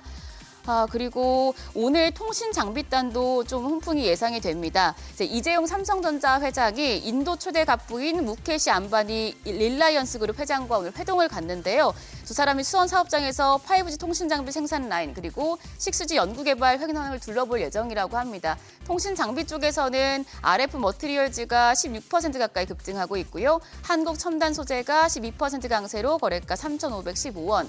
그 밖에 대한광통신, 자람테크놀로지 등이 강세 보여주고 있습니다. 수급 상황 좀 살펴볼게요. 유가증권 시장 어제 외국인 또 한 번 팔아내는 모습이었는데요. 오늘은 어떨까요? 오늘 메이저 수급 주체 쌍끌이 매수세가 유입되고 있습니다. 외국인이 709억 원 매수 우위, 기관 금액은 소폭이지만 81억 원 사자 포지션 취하고 있고요. 개인들만 708억 원 팔아냅니다. 코스닥 시장 수급 상황도 살펴보시죠. 여기서도 외국인과 기관 쌍끌이 매수 우위입니다. 외국인이 173억 원 매수 우위, 기관도 사자 포지션 취하고 있고요. 개인만 홀로 173억 원 팔아내고 있습니다. 마지막으로 환율까지 좀 살펴볼게요. 지금 고환율 계속해서 우려가 커지고 있는데 오늘 환율 1원 90전 내린 1,470원 20전에 출발했습니다. 환율은 여전히 1,470원 중반대에서 움직이는 모습이지만 그래도 지수는 강한데요. 예. 환율하고 상관없는 장 된 지 오래됐고 네. 우리 연초에 봤던 한 1,486원 이런 거 올라가서 1,500원 가야 그때 가야 또 이제 환율 갖고 시끄러워지지 않을까 싶은데요. 요즘 누가 환율 신경 씁니까? 그리고 이거 이제 100포인트 장은 이제 조금 이제 변동성이 잦아드나 싶기도 한데. 아니 이제 아까 여쭤보고 싶었던 게 그 자막 문제가 찾았습니다. 샘 얼트만이 구글의 AI 발전은 경제적 역풍을 일으킬 수도 이런 자막이 아까 나왔는데 이 말은 한 거 혹시 들으셨습니까? 역풍을 불러일으킬 수도 있다. 글쎄 저거 얼트만 구글의 AI 발전은 경제적 역풍을 일으킬 수도. 어떤 맥락일까요? 어떤 맥락일까요? 근데 그 맥락을 떠나서 샘 올트만 저 친구는 인성이 왜 저렇습니까? 구글 제미나이 3가 좋다고 호평을 받고 그렇게 해서 다시 꺼져가던 AI 버블론으로 휘청휘청 하던 게 다시 분위기 우샤우샤 하는데 왜 지가 경제적 역풍이라고 해요? 아무래도 지금 챗GPT가 사실은 AI 부분에서는 주도권을 쥐고 있었고요. 네. 저는 그러니까 얼리 어댑터들 수준에서 제미나이가 되게 좋은 평가를 받고 있고 한다고 해서 네. 이것이 시장의 판도가 바로 바뀔 거라고 생각하지 않습니다. 대중들은 예를 들자면 챗GPT를 쓰는데 불만이 별로 없거든요. 그러니까 버리고서 제미나이를 우르르 가진 않을 텐데. 그러니까 AI 부분에서 좀 이렇게 얼리 어댑터라고 하거나든지 또는 이쪽 부분에 관심이 있는 전문가들은 와 이거 제미나이 써본다. 그럼 저도 어쩔 수 없이 제미나이 써보고 주말 사이에 바나나 프로 한번 써보고 나노 바나나 써보고 이렇게 했거든요. 그래서 막 사람들 막 올리고 난리가 납니다. 인스타그램에 페이스북에 이 AI 제미나이가 난리 났어. 이거 세상 바꿀 것 같아. 근데 사람들은 챗GPT를 쓰는 사람들은 꽉 있습니다. 그리고 제미나이 쓰는 사람들이 있는 이유가 뭐냐면 여러분들이 이 롱텀 메모리라고 해서 장기 기억을 올해부터 갖기 시작을 했거든요. 그럼 제가 챗GPT를 쓰다가 제미나이로 가려면 이 기억 다 들고 가야 되거든요. 네. 근데 오픈AI가 안 줍니다. 그러면 예를 들면 저희 고양이 보미에 대한 이야기들은 챗GPT가 다 알고 있는데 제미나이는 하나도 모르거든요. 그럼 저는 거기서부터 다 시작해야 되잖아요. 내가 보미를 얼마나 사랑하고 우리 보미가 어떻고 이런 걸 다 해야 되기. 이거를 보통 우리가 경영학적으로는 락인 이펙트, 잠금 효과라고 그러죠. 잠김. 그래서 잠김이 이미 잠겨 있기 시작하고 있어요. 그렇기 때문에 지금 8억 명이나 쓰고 있는 것이 챗GPT라고 본다라면 제미나이 좋다고 해서 챗GPT가 너무 후져가지고 못 쓰겠었는데 그래도 어쩔 수 없으니까 챗GPT 쓰고 있었어. 근데 제미나이 나왔네. 그러면 우르르 이동합니다. 네. 근데 챗GPT도 5.11이 나왔고 만족스러워요. 그러니 굳이 내가 조금 더 빨리 딸려서 곰한테 지금 쫓겨가지고 빨리 안 오르려타면은 나 곰한테 잡힐 것 같아. 이 정도 수준이 아니라는 거죠. 그런데 그나마 이 여론을 바꾸는 데 있어서 방향타를 틀었다라는 거고 그런데 한 번도 챗GPT가 를 2022년 이제 거의 1년이죠. 이번 주가 3년이죠. 만 3년이 되어가기 전에 발표한 이래로 한 번도 뒤처진 적이 없었거든요. 그러다 보니 샘 알트만이 과잉 반응할 수밖에 없었던 거죠. 그리고 여러분 기억하셔야 되는 것이 구글이 제미나이 발표할 때마다 발표하기 일주일 전에 오픈AI에서 소라 발표하고 동영상 만든 이런 식으로 항상 시기에서 구글이 다음 주에 우리 발표할까요? 보도자료 내면 꼭 일주일 전에 초를 쳤거든요. 근데 이번엔 자기네들이 완전 당한 거예요. 그러니까 5.1이라는 걸 내놓으면서 뭔가 업그레이드를 시켰는데 반응도 그렇게 시원찮았는데 제미나이 2.5에서 3.0 나왔는데 어머 이건 눈에 띄게 좋아졌으니 이거는 자기네들이 완전히 밀렸다라고 판단하게 되니 저런 식의 어떠한 이 생채기를 내는 발언들이 지금 이어지고 있는 거죠. 아니 우리 저 머니쇼는 이 자막 보는 재미도 쏠쏠한 게 우리 제작진에서 많이 준비를 하거든요. 좀 전에 또 나왔지 맞습니다. 않습니까? 머스크가 SNS에 축하한다고 그럼요. 제미나이 성공에 대해서. 네. 아니, 사람이 저런 맛이 있어야지. 그래 머스크는 축하한다 이러는데 샘 샘 올트만 알트만도 조금 그런 얘기는 했어요. 이번에는 구글이 조금 좋긴 좋다. 아니 그런 하긴 했어요. 월가에서 들리는 얘기가 이러다가 몇 년 내로 이렇게 적자 못 면하면 제일 먼저 없어질 기업이 퍼플렉스티고 2등이 오픈AI라는데 네. 그 오픈AI 샘 올트만이 자신이 제일 먼저 이렇게 AI 버블론을 갖다가 제기했다가 네. 그냥 이제 여기저기서 돈 받아야 되겠다 싶으니까 또 그 싹 입 닫고는 네. 오픈 AI가 지금 더 인포메이션이라는 미국 언론에서 분석한 거에 따르면 2028년 정도가 가장 적자 폭이 심해질 거라 보고 있어요. 2028년이 약 400억 달러에서 700억 달러까지 네. 적자가 날 수 있습니다. 여러분 작은 돈이 아니죠. 그런 상황에서 근데 이렇게 적자 내는 기업이 앞으로 10년 동안 1조 4천억 달러를 투자한다는 것 자체도 무디스에서는 이거는 불가능한 수학이라고 얘기를 하고 있는 거고요. 예, 지금 오픈 AI가 지금 목표로 하고 있는 건 2030년이 브레이크 이븐 포인트, 즉 예. 그러니까 손실이 더 이상 나지 않는. 2030년부터 자신들이 이제는 이 순이익을 급증화시키면서 성장하겠다고 얘기를 하고 있는 식으로 지금 타임 스케줄들을 이야기를 하고는 있습니다만 이 부분들을 얼마나 사람들이 기다려 줄지 이 전제 조건 뭐가 있냐면 오픈 AI가 계속 1위 한다라는 전제 조건이 있는 거거든요. 네. 만약에 여기서 제미나이 독주 체제로 바뀌어버리게 될 경우에는 오픈 AI는 저런 기회도 상실될 가능성이 있습니다. 리스크는 있는데 저는 지금 현재의 국면이 1극 체제로 즉 구글은 여러분 아시는 것처럼 검색 서비스도 가지고 있고 지메일도 많이 쓰고 있고 크롬도 쓰고 있고 가장 중요한 건 안드로이드를 사람들이 스마트폰에서 쓰고 있기 때문에 예. 또 유튜브도 사람들이 엄청나게 쓰고 있기 때문에 여기에 제미나이를 갖다가 뿌려낸다라면 아마 오픈AI가 감당 못할 거다, 챗GPT가. 이것이 지금 중론이거든요. 예. 그러면 풀스택이라고 하죠. 모든 서비스를 다양하게 갖고 있기 때문에 유튜브에서부터 지메일 검색까지 여기에다 제미나이를 깔아버리면 그러니까. 또 크롬도 많이 쓰고 있고 아마 오픈AI는 발 디딜 틈이 없을 거라고 주장하시는 분들도 있어요. 그러나 저는 오픈AI의 8억이라는 건 결코 무시할 수 없는 숫자입니다. 제미나이도 지금 이용자들이 지금 6억 5천까지 빠르게 성장하고 있는데요. 사람들이 좀 이 양극 체계로 갈 가능성이 저는 대단히 높다라는 거죠. 예. 그러면서 최근에 네이버 같은 경우에도 제가 지난주에 관계자분들 만났었는데 네이버는 클로바 X로 이제 승부를 걸 생각을 안 하고 있어요. 클로바 X를 해가지고 네이버도 이제 챗 서비스가 있죠. 예, 예. 이걸 해가지고 막 무료로 사람들한테 주기 위해서 성능도 좀 떨어지는데 여기 위해서 하면 비용만 많이 나가고 글쎄. 돈을 못 벌잖아요. 그래서 예. 네이버는 전략이 뭐냐면 본인들이 개발한 뛰어난 AI를 기존에 있는 네이버 서비스에 다 집어넣는다.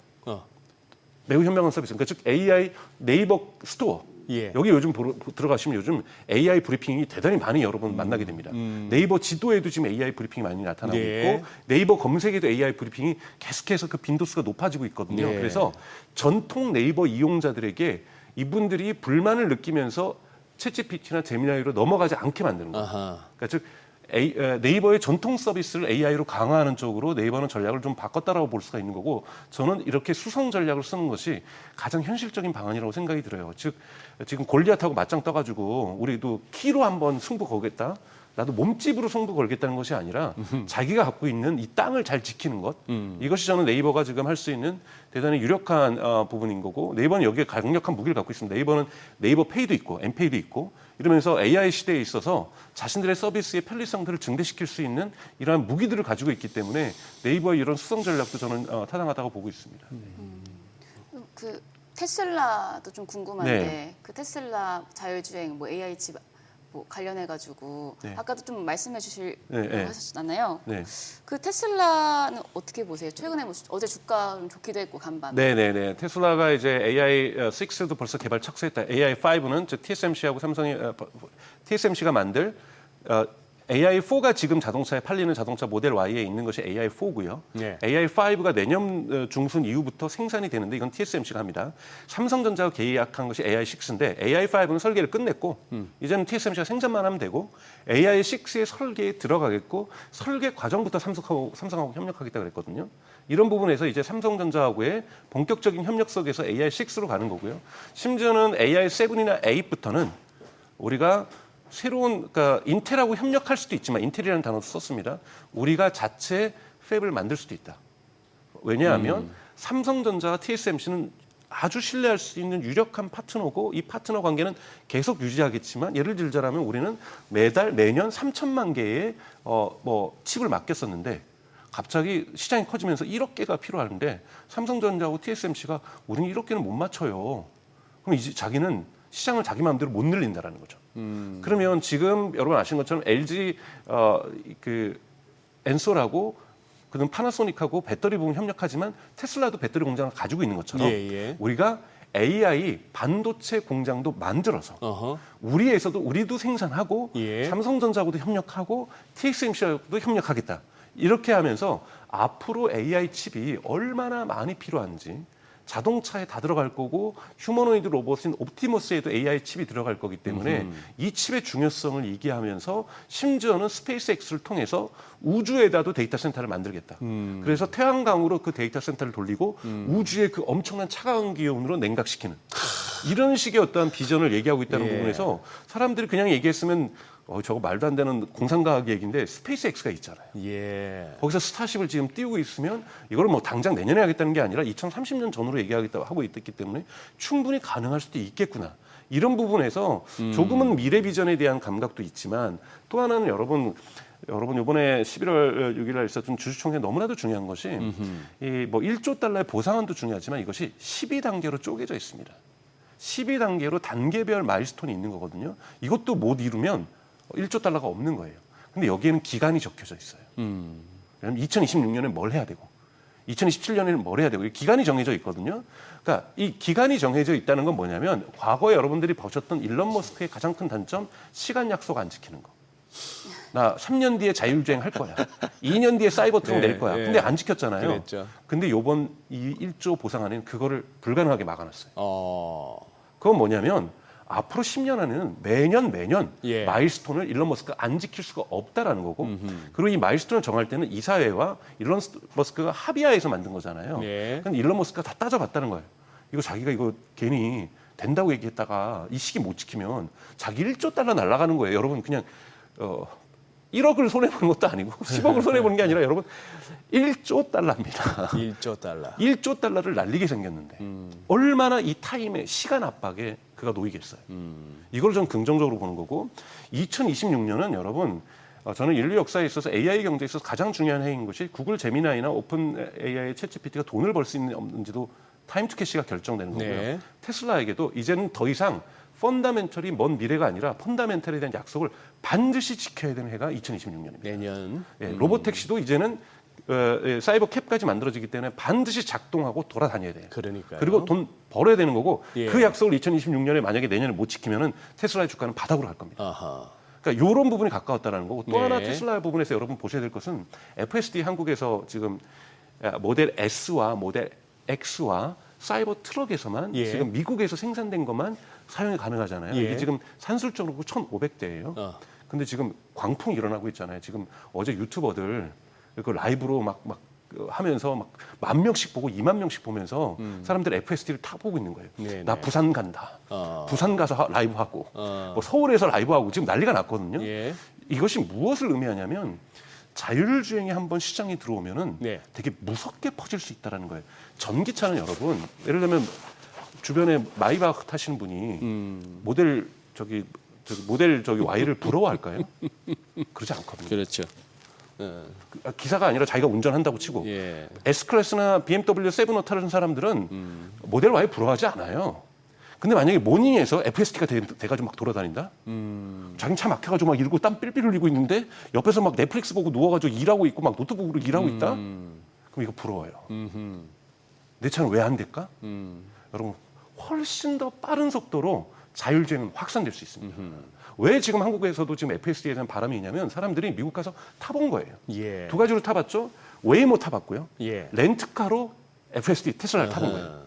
그러니 왜 안 될까 이 좋은 곳이. 그리고 심지어는 중국 가가지고 상하이나 베이징 가서도 지금 아폴로고라든지 위라이드라든지 이런 자율주행을 타볼 수가 있습니다. 현대자동차 기획실 뭐 직원들도 가서 다 타보고 있고요. 어떤지를 실제 체험할 수가 있는 거잖아요. 어렵지 않게 누구든지 앱만 가지고 할 수 있으니 또 중국 가서 하면 또 자존심까지 상해요. 이러면 다른 정치 환경도 형성됩니다. 정치인들이 과거에 여러분 타다 2019년 때는요. 그냥 조금 뭐 타다 서비스가 좋다고 하는데 충분히 눌러도 그리고 택시 기사의 손을 들어줘도 이것이 자신들의 표에 영향을 주지 않습니다. 오히려 택시 기사들이 자기네들에게 동의해주면서 예. 표에 안정감을 주죠. 예. 그런데 만약에 지금 정치인들이라든지 이런 분들이 내년도 뭐 지방선거에 그에 총선이 있는데 이 FSD라든지 자율주행에 대해서 늦춰버리면 어허. 우리가 과거에 여러분 기억나십니까? 2011년, 12년에 스마트폰 도입을 2년인가 늦췄잖아요. 예. 훨씬 더 늦추니까 사람들 불만이 해외 나가면 아이폰 다 쓰고 그러는데 우리 뭐냐 이런 거 이 부분이 있는 거거든요. 우리 2등 국민 된 것 같다라는 소비자들의 불만이 시민들의 불만이 정치적 압력으로 형성됩니다. 그래서 2026년이 내년에 테슬라에게도 중요하지만 만약에 테슬라가 정말 로봇 택시를 본물 터지듯이 이렇게 터트리면 이 물결이 한국까지도 바로 들이닥칠 수가 있다는 거죠. 그렇기 때문에 대단히 중요한 모멘텀은 2026년 테슬라의 FSD가 한국에서도 작동되고 미국에서도 로봇택시로 작동되는 것 옵티머스는 전 두 번째 문제로 생각이 들어요. 대단히 큰 파장 효과가 파급 효과가 있을 거라고 보고 있습니다. 예. 네, 오늘 여기까지 듣도록 하겠습니다. 예, 오늘 말씀 감사합니다. 고맙습니다. 네, 고맙습니다.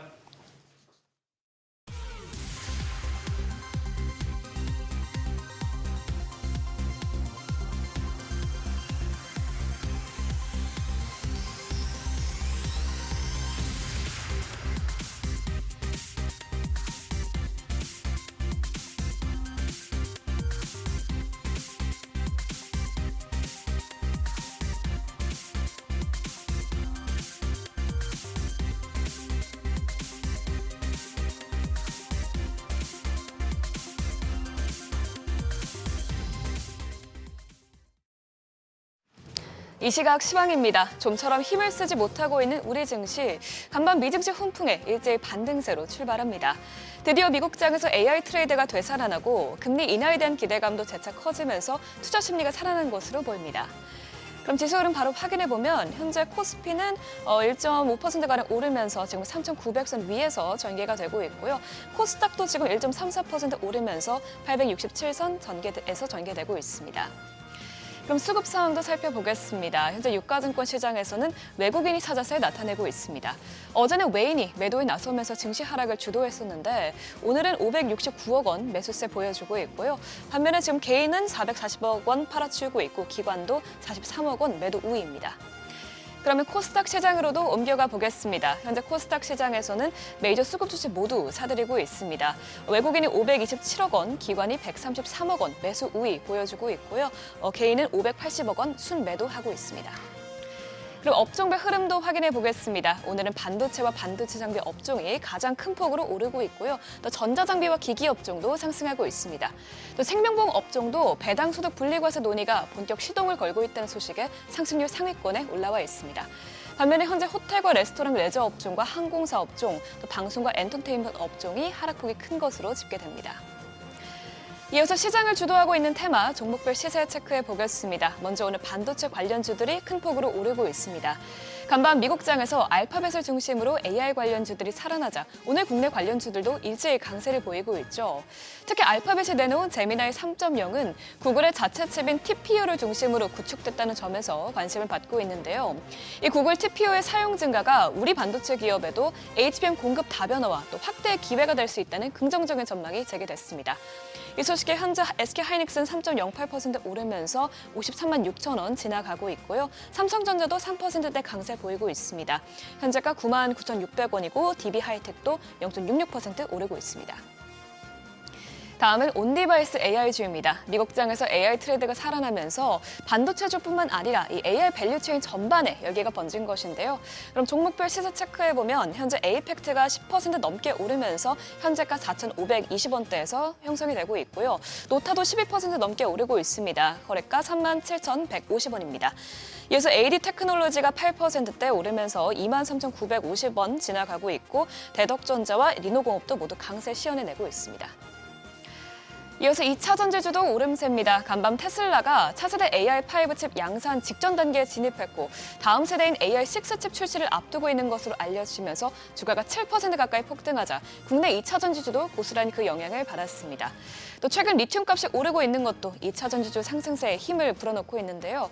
관련주 흐름 살펴보면 지금 DIC가 4.32% 오르면서 현재가 7,240원이고요. WCP도 2.07% 오르면서 6,910원에서 거래가 형성되고 있습니다. 나인테크는 3.5% 오르면서 3,250원, 에코프로도 2.79% 상승하면서 77,400원 지나가고 있습니다. 마지막으로 양자암호 관련주도 살펴보겠습니다. 간밤 하락세를 계속해서 이어오던 양자암호 대표주인 아이온큐가 드론 기업과의 전략적 파트너십 체결을 했다는 소식에 강세를 보이자 우리 기업들에도 매수세가 들어오는 것으로 풀이됐는데요. 현재 흐름 살펴보면 한국 첨단 소재가 3.98% 오르면서 현재가 3,260원이고요. KCS도 6.37% 오르면서 1,100원대에서 거래가 되고 있습니다. 또 엑스게이트가 0.52% 소폭 오르면서 7,720원대 지나가고 있고 ICTK와 솔리드 모두 각각 3.99%, 2.3% 오름세 기록하고 있습니다. 지금까지 시장 상황 전해드렸습니다.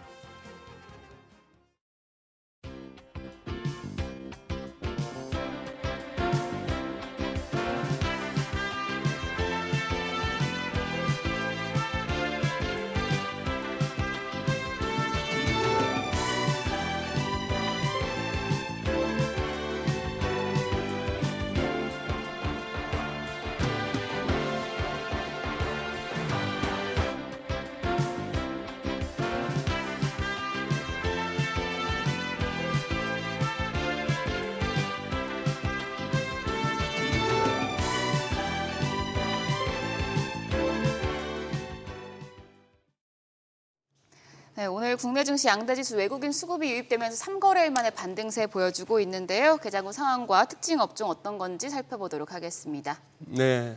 IS 김태성 본부장 나와 계십니다. 어서 오세요. 안녕하세요. 안녕하세요. 예. 일단 급등 출발 후에 네. 채 2분을 못 버티고 지금 조금씩 이제 지수는 흘러내리는데 네. 오늘 이거 지금 시장 상황 그리고 수급까지 어떻게 진단하세요? 일단 지금 외국인들은 사실 현물 시장에서 플레이하는 것보다는 최근에 파생 시장에서 콜매도로 상방을 막아놓고 콜매도? 네, 콜매도로 상방을 막아놓고 예. 옵션에서 지금 굉장히 또 위아래로 크게 수익을 지금 낼 수 있는 구간이 있죠. 아무래도 하루에 100포인트씩 위로 아래로 움직이다 예, 보니 예. 올라갈 때 콜옵션, 내려갈 때 풋매도 이렇게 해버리면 아무래도 이제 뭐 전체적으로 지금 파생 시장에서의 상방을 좀 닫아두는 모습 때문에 주가가 이제 상승하기에는 다소 조금 어려울 수는 있을 것 같다라는 생각이 들어요. 하지만 저는 여기서 이제 한 가지 포인트, 지금 팩트로 본다면 기술주들, 반도체 IT 기업들에 대한 실적은 여전히 굉장히 좋은 수밖에 없는 상황. 그러면 원달러 환율만 약간의 안정화만 좀 보여준다면 저는 외국인들도 혹은 기관들도 현물 증시에 굉장히 수급을 강하게 좀 보태줄 가능성이 높은데 지금 원달러 환율이 다시 한번 또 이렇게 좀 부담이 되는 상황이다 보니 이 부분을 조금은 경계해야 되는 그런 경계성 물량들이 지금은 출회되고 있지 않을까라는 의견 드려보도록 하겠습니다. 네. 네. 뭐 이번 달 들어서 국내 증시가 롤러코스터 장세를 보이고 있다 보니까 반대 매매 규모가 늘고 있다고 하는데 지금 누적액이 2천억 원을 넘었다고요? 네, 일단 조금 아쉽죠. 그러니까 이 소리를 해야 된다라는 것은 이렇게 상승장 속에서도 개인 투자자분들의 계좌는 그렇게 지금 녹록지 못하다라는 것을 이야기 드려야 되기 때문에 굉장히 마음이 좀 무거운 상황이긴 한데 왜 이런 현상들이 나타나느냐라고 하면 계속 이제 가는 종목이 가는 지금 현상들이 나타나지 않습니까? 네. 그런데 많은 개인 투자자분들은 중간중간에 이 정도면 쉬어가겠지, 이 정도면 반등이 나오겠지라는 약간의 예측성 매매를 좀 하다 보니 그것도 이제 지수가 2,000 후반대에서 지금 3,000 후반대 혹은 4,000 포인트를 넘어가는 상황에 레버리지 혹은 2배, 3배 ETF들이 너무나 많아졌습니다. 예. 그런 상황 속에 만약 여러분들이 3배짜리 ETF를 가지고 있는데 이게 30% 조정이 나오면 곱하기 3배, 90% 마이너스가 되거든요. 그렇게 되면 이미 반대 매매가 나가고 있는 상황이 연출이 되는 그러한 흐름들이라서 신용 반대 매매 지금 어떻게 보면 흐름들이 저는 그다지 개인 투자자분들에게 지금 좋지는 않다. 하지만 이걸 통해서 우리가 다시 한번 조금 매매 전략에 대한 반성을 좀 해본다라고 하면 두 가지는 저는 여러분들이 꼭 기억하셨으면 좋겠습니다. 아무리 상승장이다 하더라도 중간중간에 이런 횡보성 눌림이라든지 위아래 급변하는 조정장은 언제든지 나온다. 그렇기 때문에 레버리지를 너무 크게 어떻게 일으켜서 매매를 하는 것은 저는 굉장히 좀 조심해야 되지 않을까라는 생각이 들고 있고, 두 번째로는 주도주의 큰 물길은 사실은 크게 바뀌기 어렵다. 그러니까 이번에 제미나이를 통해서 간밤에 미증시도 엄청나게 강한 상승세를 보여줬다시피 그 주인공이 다를 뿐 예. 섹터의 어떤 그 큰 물줄기는 바뀌지 않을 가능성이 높으니까요. 한쪽이 안 된다 그래서 자꾸 이쪽 저쪽 포트의 종목만 많아지고 개인 투자자분들의 계좌에 그렇게 좋은 상황이 연출되기에는 어려울 수 있으니 이 부분을 꼭 기억하셨으면 좋겠다는 의견 드리겠습니다. 네. 저기 어제 네. 그 인적 분할했다가 이제 그거 한 거 삼성 바이오로직스하고 삼양 그쵸. 바이오팜 네. 네. 두 개가 완전 주가가 좀 엇갈리대요.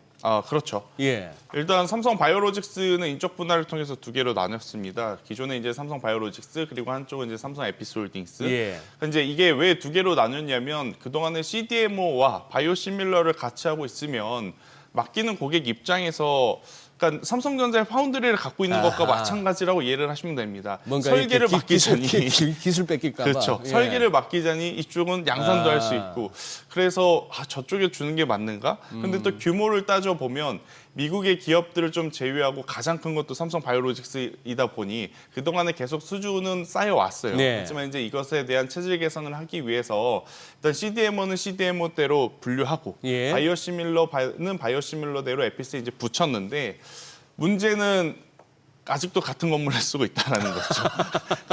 그러니까 회사를 좀 나눴으면 뭔가 좀 확실하게 좀 나눠줬어야 되는데 예. 아직도 뭐 같은 직원들끼리 회의실을 같이 쓴다거나 화장실을 같이 쓴다거나 또 그런 이야기들이 있더라고요. 그런 상황이다 보니까 약간 일정 부분에 좀 선반영을 받았던 부분에 따른 차익 매도 물량이 지금 나타나고 있는 상황이고요. 지금 펀더멘탈적으로 흔들리는 건 아니고 워낙 맡아놓은 수주 잔고가 높습니다. 그리고 삼성 바이오로직스를 포함해서 이런 CDMO 쪽이라든지 관련 종목군들은 우리가 추적하기 좀 편한 게 공장 가동률이라는 것들을 확인을 할 수가 있어요. 네. 지금 1공장부터 7공장, 물론 삼성 바이오로직스뿐만 아니라 셀트리온도 굉장히 높은 공장 가동률을 좀 보이고 역대 최대의 매출을 지금 내고 있는 상황에 반도체도 그렇고 제약바이오도 그렇고 관세에 대한 어떤 부담을 좀 덜었지 않습니까? 예. 그러한 상황 속에 여기에 원달러 환율 수혜까지도 지금 보고 있는 거죠. 결국 그쪽에서 생산하지 않고 우리 쪽에서 생산을 해서 지금 물건을 보내는 입장이다 보니까 그런 것을 이제 종합적으로 봤을 때 저는 지금 흔들리는 부분은 한번 이용해 보실 필요는 있는데 기존의 삼성 바이오로직스가 더 집중했던 건 바이오시밀러 쪽보다는 CDMO 쪽이었어요. 그래서 삼성 에피스홀딩스보단 삼성 바이오로직스에 집중을 해 보시는 것이 더 나올 수 있겠다. 이렇게 좀 설명을 드리도록 하겠습니다. 저기는요. 삼양 바이오팜은 일단 삼양 바이오팜은 이제 삼양 홀딩스와 삼양 바이오팜으로 나뉘는데 예. 지금 삼양 바이오팜 같은 경우에는 최근에 핫한 의료기기 그리고 이제 신약 개발 이쪽에 이제 좀 집중이 되어 있어요. 여기가 거기죠. 저 삼양사. 불닭하는 거기하고 거긴 상관없는 아니고, 네. 요즘 그 한참 광고로 그거 하는 스페셜티 한다는 그 삼양이 그렇죠, 거기죠. 맞죠. 네. 그러니까. 그래서 지금 보면 삼양 바이오팜 같은 경우에는 이미 지금 상한가에 좀 안착을 했고 삼양 홀딩스 같은 경우에는 반대로 지금 어떻게 보면 좀 떨어져 나갔으니까 잘하고 있었던 사업부가 떨어져 나갔으니까 좀 주가가 밀리는 상황이라서 지금 요 두 그룹은 어떤 문제가 있어서 빠진다기보단 현재 이제 분할을 통해서 나누다 네. 보니 자연스럽게 나올 수 있는 기계적인 흐름임은 조금 인지는 하셔야 된다라는 의견 드려보도록 하겠습니다. 아니 연재인 그 다음 질문하기 전에 저 어제 너무 궁금해가지고 펩트론 뭔 일이 있었어요? 왜 그래요? 일단 펩트론의 예. 이제 잠재적 경쟁사가 인벤티지 랩이라는 기업이 있죠. 네. 그러니까 펩트론과 인벤티지 랩 둘 중에 누가 스마트 대포 장기 지속형 플랫폼을 더 글로벌 빅파마와 연결을 시킬 거냐. 이게 가장 큰 어떤 시장의 궁금함이었거든요. 예. 근데 지금 펩트론이 글로벌 빅파마와 연계가 있다, 그리고 기술 수출할 것이다고 한 지가 벌써 이제 1년 반, 2년에 가까워졌습니다. 근데 아무것도 지금 뭔가 나오지 않고 있는 상황 속에 인벤티지 랩에서 어제 나온 뉴스는 뭐냐면 외국계 기업가 첫 번째도 아니고 벌써 이제 두 번째가 됩니다. 베링엄 하이엔 제가 이제 기업 이름이 갑자기 생각이 안 나는데 그 기업가 지금 또다시 연구 개발을 한다라는 뉴스가 있었어요. 그러면 투자자 입장에서는 펩트론은 계속 이야기가 나오지 않고 네. 경쟁사인 인벤티지 랩 같은 경우에는 지금 그 외국계 기업에서 여러 가지 다른 파이프라인은 이미 파트너사가 정해져 있는데 당뇨와 비만 쪽만 아직 파트너사가 없는 부분을 인벤티지 랩과 연구 개발을 진행을 한다고 하니 그럼 펩트론 쪽보다는 인벤티지 랩 쪽이 조금은 더 우위에 있다라고 생각을 하신 것 같아요. 그래서 네.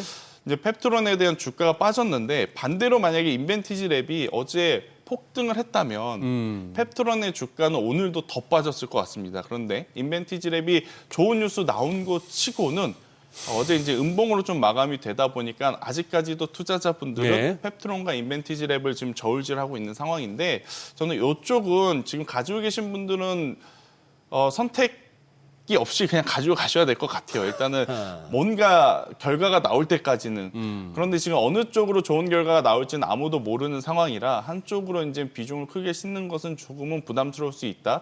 대신에 이제 제약바이오 어제 나온 뉴스 임상 파이프라인 쪽을 큰 틀에서 보면 저는 메시 치료제 쪽이 여전히 강세다. 특히 D&D 파마텍은 지금 뭐 제2의 뭐뭐뭐라고 할 정도로 다시 계속 시세가 나오는 상황이라 그러면 D&D 파마텍을 따라서 갈 수 있는 쪽은 사실 이 장기 지속형 플랫폼 쪽보다는 올릭스와 같은 메시 치료제 쪽일 가능성이 높아서 네. 많은 투자자분들은 이쪽을 좀 바라보고 있는데 오늘 이쪽이 다소 좀 아쉽죠. 근데 다소 아쉬운 부분은 반도체가 강하니까 어쩔 수 없이 조금 약하다 이렇게 이해를 해주시는 게 맞을 것 같습니다. 예. 네, 뭐 말씀하신 대로 지금 반도체 투톱 2% 넘게 오르고 있긴 네. 한데 음봉이에요. 네. 이게 어제 이제 창신 메모리가 삼성전자와 SK하이닉스 비슷한 최신 성능의 D램을 공개했다고 하는데 좀 반도체 투톱이 긴장해야 하는 상황일까요? 긴장할 필요는 없을 것 같고요. 네, 아무래도 이제 중국 기업의 제품이라서 이게 이제 미국 쪽으로 들어간다 보기에는 좀 어렵지만 지금 화면에 자막에 나가고 있는 것 중에 저 LPDDR5는 여러분들이 좀 기억은 하셔야 될 것 같습니다. 이게 뭐냐?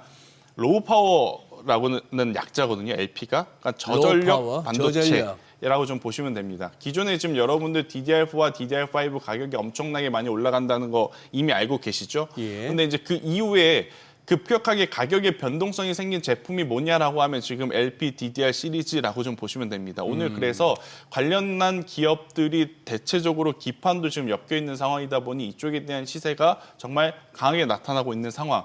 그러니까 수요가 높아진 만큼 공급도 늘어야 되는데 이쪽도 지금 공급이 증설을 더 이상 하지 않으면 만들어낼 수 있는 숫자가 지금 정해져 있는 상황이다 보니까 쇼티지 현상들이 지금 나타나고 있는 상황이거든요. 그래서 네. 만약 여러분들이 보신다면 저 창신 메모리 쪽에서 D램을 만든 데 이쪽이라기보단 LPDDR5의 가격이 지금 올라가냐 올라가지 않느냐를 보면서 관련주들을 추적을 하시는 게 조금은 더 현명한 판단일 수 있겠다. 왜냐 삼성전자, SK하이닉스가 지난 10월달, 11월달에 이렇게 폭발적인 상승세를 낼 수 있었던 건 예. 바로 DDR4, DDR5의 현물 가격이 금값보다 더 비싸다라는 평가를 받을 정도로 크게 올랐기 때문인데 이것과 못지않게 지금 LPDDR5에 대한 가격 변화도 굉장히 강하게 나타나고 있고 또 LPDDR5가 왜 이렇게 그러면 수요가 늘어났느냐라고 하면 예. 간밤에 제미나이로부터 또 설명을 해야 됩니다. 왜 이제 제미나이부터? 결국엔 데이터 센터가 만들어졌지 않습니까? 예. 많이 학습을 시켰고 이걸 이제 추론을 하기 시작해서 어딘가에 탑재를 해서 고객과 링크를 시켜줘야 됩니다. 우리가 그것은 이제 온디바이스라고 하는데 지금 온디바이스라고 해봐야 아무래도 이제 GPT 전용 온디바이스가 나오기에는 현실적으로는 좀 어려울 것 같고 우리가 기존에 사용하는 핸드폰 그러니까 갤럭시 시리즈, 아이폰 시리즈, 노트북, PC 이쪽에 이제 어떻게 보면 그 AI가 탑재되는 고스펙의 사양들의 가전제품들이 만들어져야 되거든요. 네. 그러다 보니까 LPDDR5의 가격도 늘어나고 있음은 꼭 한번 체크를 해보셨으면 좋겠다는 의견 드리겠습니다. 요것도 우리 그냥 김태성 본부장 믿고 여쭤봅니다. 지금 이수페타시스 정권사 호평의 신고가, 뭐 TPU 핵심 밸류 체인 이런 기사 헤드라인이 보여서 여쭙는데 두 가지 측면에서 여쭙는 거예요. 이수페타시스는 요즘 너무 좋은데 저 같은 차트쟁이 눈에는 이거 불안합니다. 저도 그렇습니다. 거기다가 정권사가 호평을 막 이렇게 날아가는 주식 보고 여기다가 또 이제 정권사들이 호평을 내놓고 있어요. 이것도 찝찝해요. 이수페타시스 최근에 뭔 일이 있었길래 주가가 이렇게 난리를 부립니까? 네, 사실은 제가 이수페타시스를 지난 9월 달에 한번 여기서 언급하셨어요. 설명을 네, 좀 드렸었는데 저는 긍정적으로 보긴 합니다. 그런데 이제 기업을 긍정적으로 보는 것과 사고 파는 타이밍은 별개임을 좀 다시 한번 강조를 드려보도록 할게요. 우선 이수페타시스는 이제 MLB 초고다층 가속기 관련한 부품인데 이게 지금 구글 쪽으로 이제 직납을 합니다. 그러니까 어제 제미나이의 상승 폭에 그리고 최근에 제미나이의 어떻게 보면 앱스토어 다운로드 수가 올라가면 올라갈수록 이수페타시스의 주가도 같이 움직였던 거고 어제 이제 결국엔 구글의 알파벳의 주가가 신고가를 가면서 오픈 AI의 챗 GPT보다는 이제는 제미나이 시대다라는 이야기를 하다 보니까 오늘 이수페타시스가 이렇게 강하게 상승을 좀 하는 모습을 좀 보이는데 저도 오늘의 상승은 좀 과하다라고 표현을 좀 드리고 싶어요. 그래서 기존에 가지고 계신 분들은 행복하시겠죠. 행복하시겠지만 일단 구글의 이 강세가 저는 조금은 더 이어질 가능성이 높아서 뭐 전량 뭐 매도까지는 아니지만 일부 챙기는 정도의 비중 조절은 괜찮다 생각을 하고 있고요. 대신에 이제 신규 매수하고자 하신 분들은 저는 조금은 기다렸으면 좋겠다라는 생각이 듭니다. 결국 아직은 챗 GPT라든지 제미나이가 됐든지 왕의 자리를 완벽하게 차지했다고 할 수는 없습니다. 지금 제미나이 3 버전이 가장 좋다고 평가를 받지만 결국엔 챗 GPT의 다음 버전이 만약 지금의 제미나이보다 훨씬 더 좋은 평가를 받게 되면 또 시장은 엄청나게 큰 변동성을 보일 수는 있거든요. 그래서 이 부분을 좀 참고를 하셨으면 좋을 것 같고 그리고 이제 GPU냐 TPU냐에 따른 좀 차이가 있습니다. GPU는 아무래도 큰 범용성을 좀 띠고 있는 상황이고 TPU는 구글 한정입니다. 구글 한정? 네, 구글 한정이다 보니까 아무래도 전체적인 매출 규모 파이는 TPU가 GPU를 넘어서기에는 조금은 어려울 수 있겠다라는 생각이 들어서 약간의 가격이라든지 기간 조정이 나올 때 그때 제가 다시 한번 좀 말씀드리는 게 더 나을 것 같다라는 의견 드려보도록 하겠습니다. 제 질문의 절반 이상은 뭘 사서 돈을 벌까요? 보다도 아마 김대성 본부장께 하는 질문에 저는 오히려 더 많은 쪽이 이거 따라가다가 혹시 물릴까 봐요. 뭐 이런 그게 많습니다. 자, 이제 어제부터 방산주는 좀 희미해요. 러시아하고 우크라이나 전쟁 끝날 것 같다 하니까 이해는 가요. 그러다 보니까 이제 우크라 재건주랍시고 이제 또 몇 개 막 움직여요. 재건주 이거 근거 있습니까, 이거? 없죠. 제가 전에도 이야기를 드렸지만 그들이 한다면 그들이 다 할 겁니다. 우리나라에게 주진 않겠죠. 솔직하게 말씀드립니다. 그래도 가장 가능성 있는 곳이 어디냐라고 하면 굴삭기. 지게차 만드는 인프라 관련주들, HD 현대 인프라코어 같은 경우 혹은 진성 TC, DI 파워 같은 경우엔 그러니까 낙수 효과를 기대할 수 있는 거지. 그들이 재건을 한다 그러면 그 주변에 그 유럽 그리고 그 미국이 지금 괜히 트럼프 행정부가 나서서 그거 하는 거 아닐 겁니다. 본인이 나서서 챙길 건 챙기고 본인들의 나라의 기업들이 또 그 이후에 들어가서 또 챙길 건 챙기기 위함이기 때문에 우리나라 기업들이 사실 실제 수혜보기는 저는 어렵다 생각이 들어요. 어제 이제 사실 반도체 IT가 이제 강하면서 반도체 소부장주들은 그렇게 좋은 모습을 좀 보이지 못했거든요. 그러다 보니까 어쩔 수 없이 자금이 돌고 돌다가 그래도 새롭게 나온 그리고 이제 트럼프 행정부에서 기한을 좀 정해줬지 않습니까? 그러다 보니까 이제 그쪽까지 조금은 이제 가파르게 올라온 부분이 있겠지만 실체를 찾기에는 몇몇 기업을 제외하고는 찾아보기가 조금 어렵다. 그리고 그 안에서 찾아본다면 인프라 관련주를 집중을 해서 보시는 게 맞을 것 같다라는 의견을 한번 드려보도록 하겠습니다. 그래요. 마지막으로 지금 지수 상승폭 조금씩 줄여내고 있어서 또 어제처럼 좀 그런 흐름이 나타나지 않을까 불안한 상황인데 오늘 대응 전략 어떻게 세워야 될까요? 일단은 결국엔 쫓아갈 수는 없을 것 같아요. 아무리 이제 삼성전자, SK하이닉스가 숫자를 보여준다 하더라도 지금 투심 자체가 수급의 밸런스가 외국인들의 수급이 좀 더 들어와줘야. 그러니까 이게 여러분들이 잘 생각을 좀 해보시면 쉽게 이해할 수는 있을 것 같습니다. 지수가 3,000포인트일 때도 외국인의 수급이 없으면 힘들었지 않습니까? 그런데 지금 3,000 후반대인데 여기는 또 외국인들이 그때보다 더 많이 들어와야 되는 순간임에도 불구하고 오히려 더 많이 팔고 있다라는 거죠. 그러면 당연히 어떻게 보면 종목군들도 시초 이후에 추가적인 상승세를 나타나기에는 굉장히 좀 어려울 수밖에 없다는 것을 좀 인지를 하시고 장중에 외국인 수급을 저는 꼭 한번 따져보시면서 비중 조절을 하시는 게 맞다. 대신에 이제 앞서서도 좀 이야기 드렸지만 아직까지 주도주의 큰 물줄기는 미국 증시를 봐서는 크게 변하지 않았다. 그래서 뭐 AI 반도체를 팔고 나는 딴 데로 갈 거야. 이러신 분들이 추후에 굉장히 후회할 수도 있는 상황일 것 같거든요. 그래서 만약 포트폴리오를 조정하시더라도 AI 반도체 내에서 저는 하시는 것이 지금은 더 맞지 않겠는가라는 의견 드리겠습니다. 그래요. 예. 혹시 뭐 오늘 조금 준비하셨는데 마저 못하신 말씀?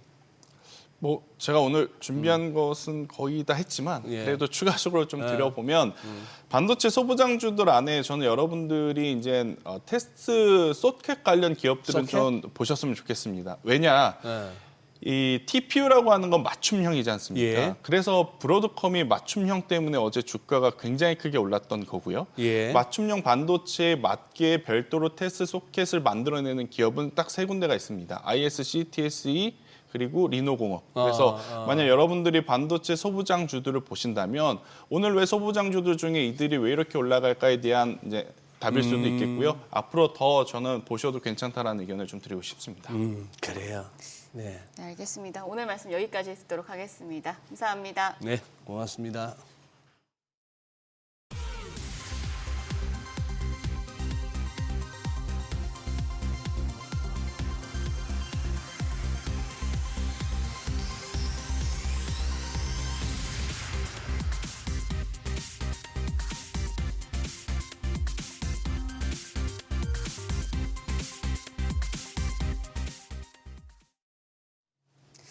현재 코스피 3,900선 지켜내고 있습니다. 뭐 시장 강하지만 왠지 모르게 안심할 수 없는 상황이에요. 네, 그러네요. 예. 아유, 미국 지수 선물은 그냥 보합이네요. 약보합이고 요즘은 또 비트코인도 자꾸 살펴보게 됩니다. 네. 예. 오후에 별일 없어야 될 텐데 왜 진짜 연재인 그 말 맞다나 불안하죠 이게. 아침에 시작했던 거에서 자꾸 지금 흘러내리는 중이죠. 네. 자, 한번 또 오후까지 한번 봐야죠. 네. 이제 모든 투자 판단의 책임은 투자자 여러분께 있다는 점 다시 한번 알려드립니다. 네, 세상의 모든 돈 되는 정보 머니쇼 오늘은 여기서 인사드리겠습니다. 여러분의 모든 경제에 SBS 비즈가 함께하겠습니다. 저희는 내일 오전 8시에 다시 찾아뵙겠습니다. 고맙습니다.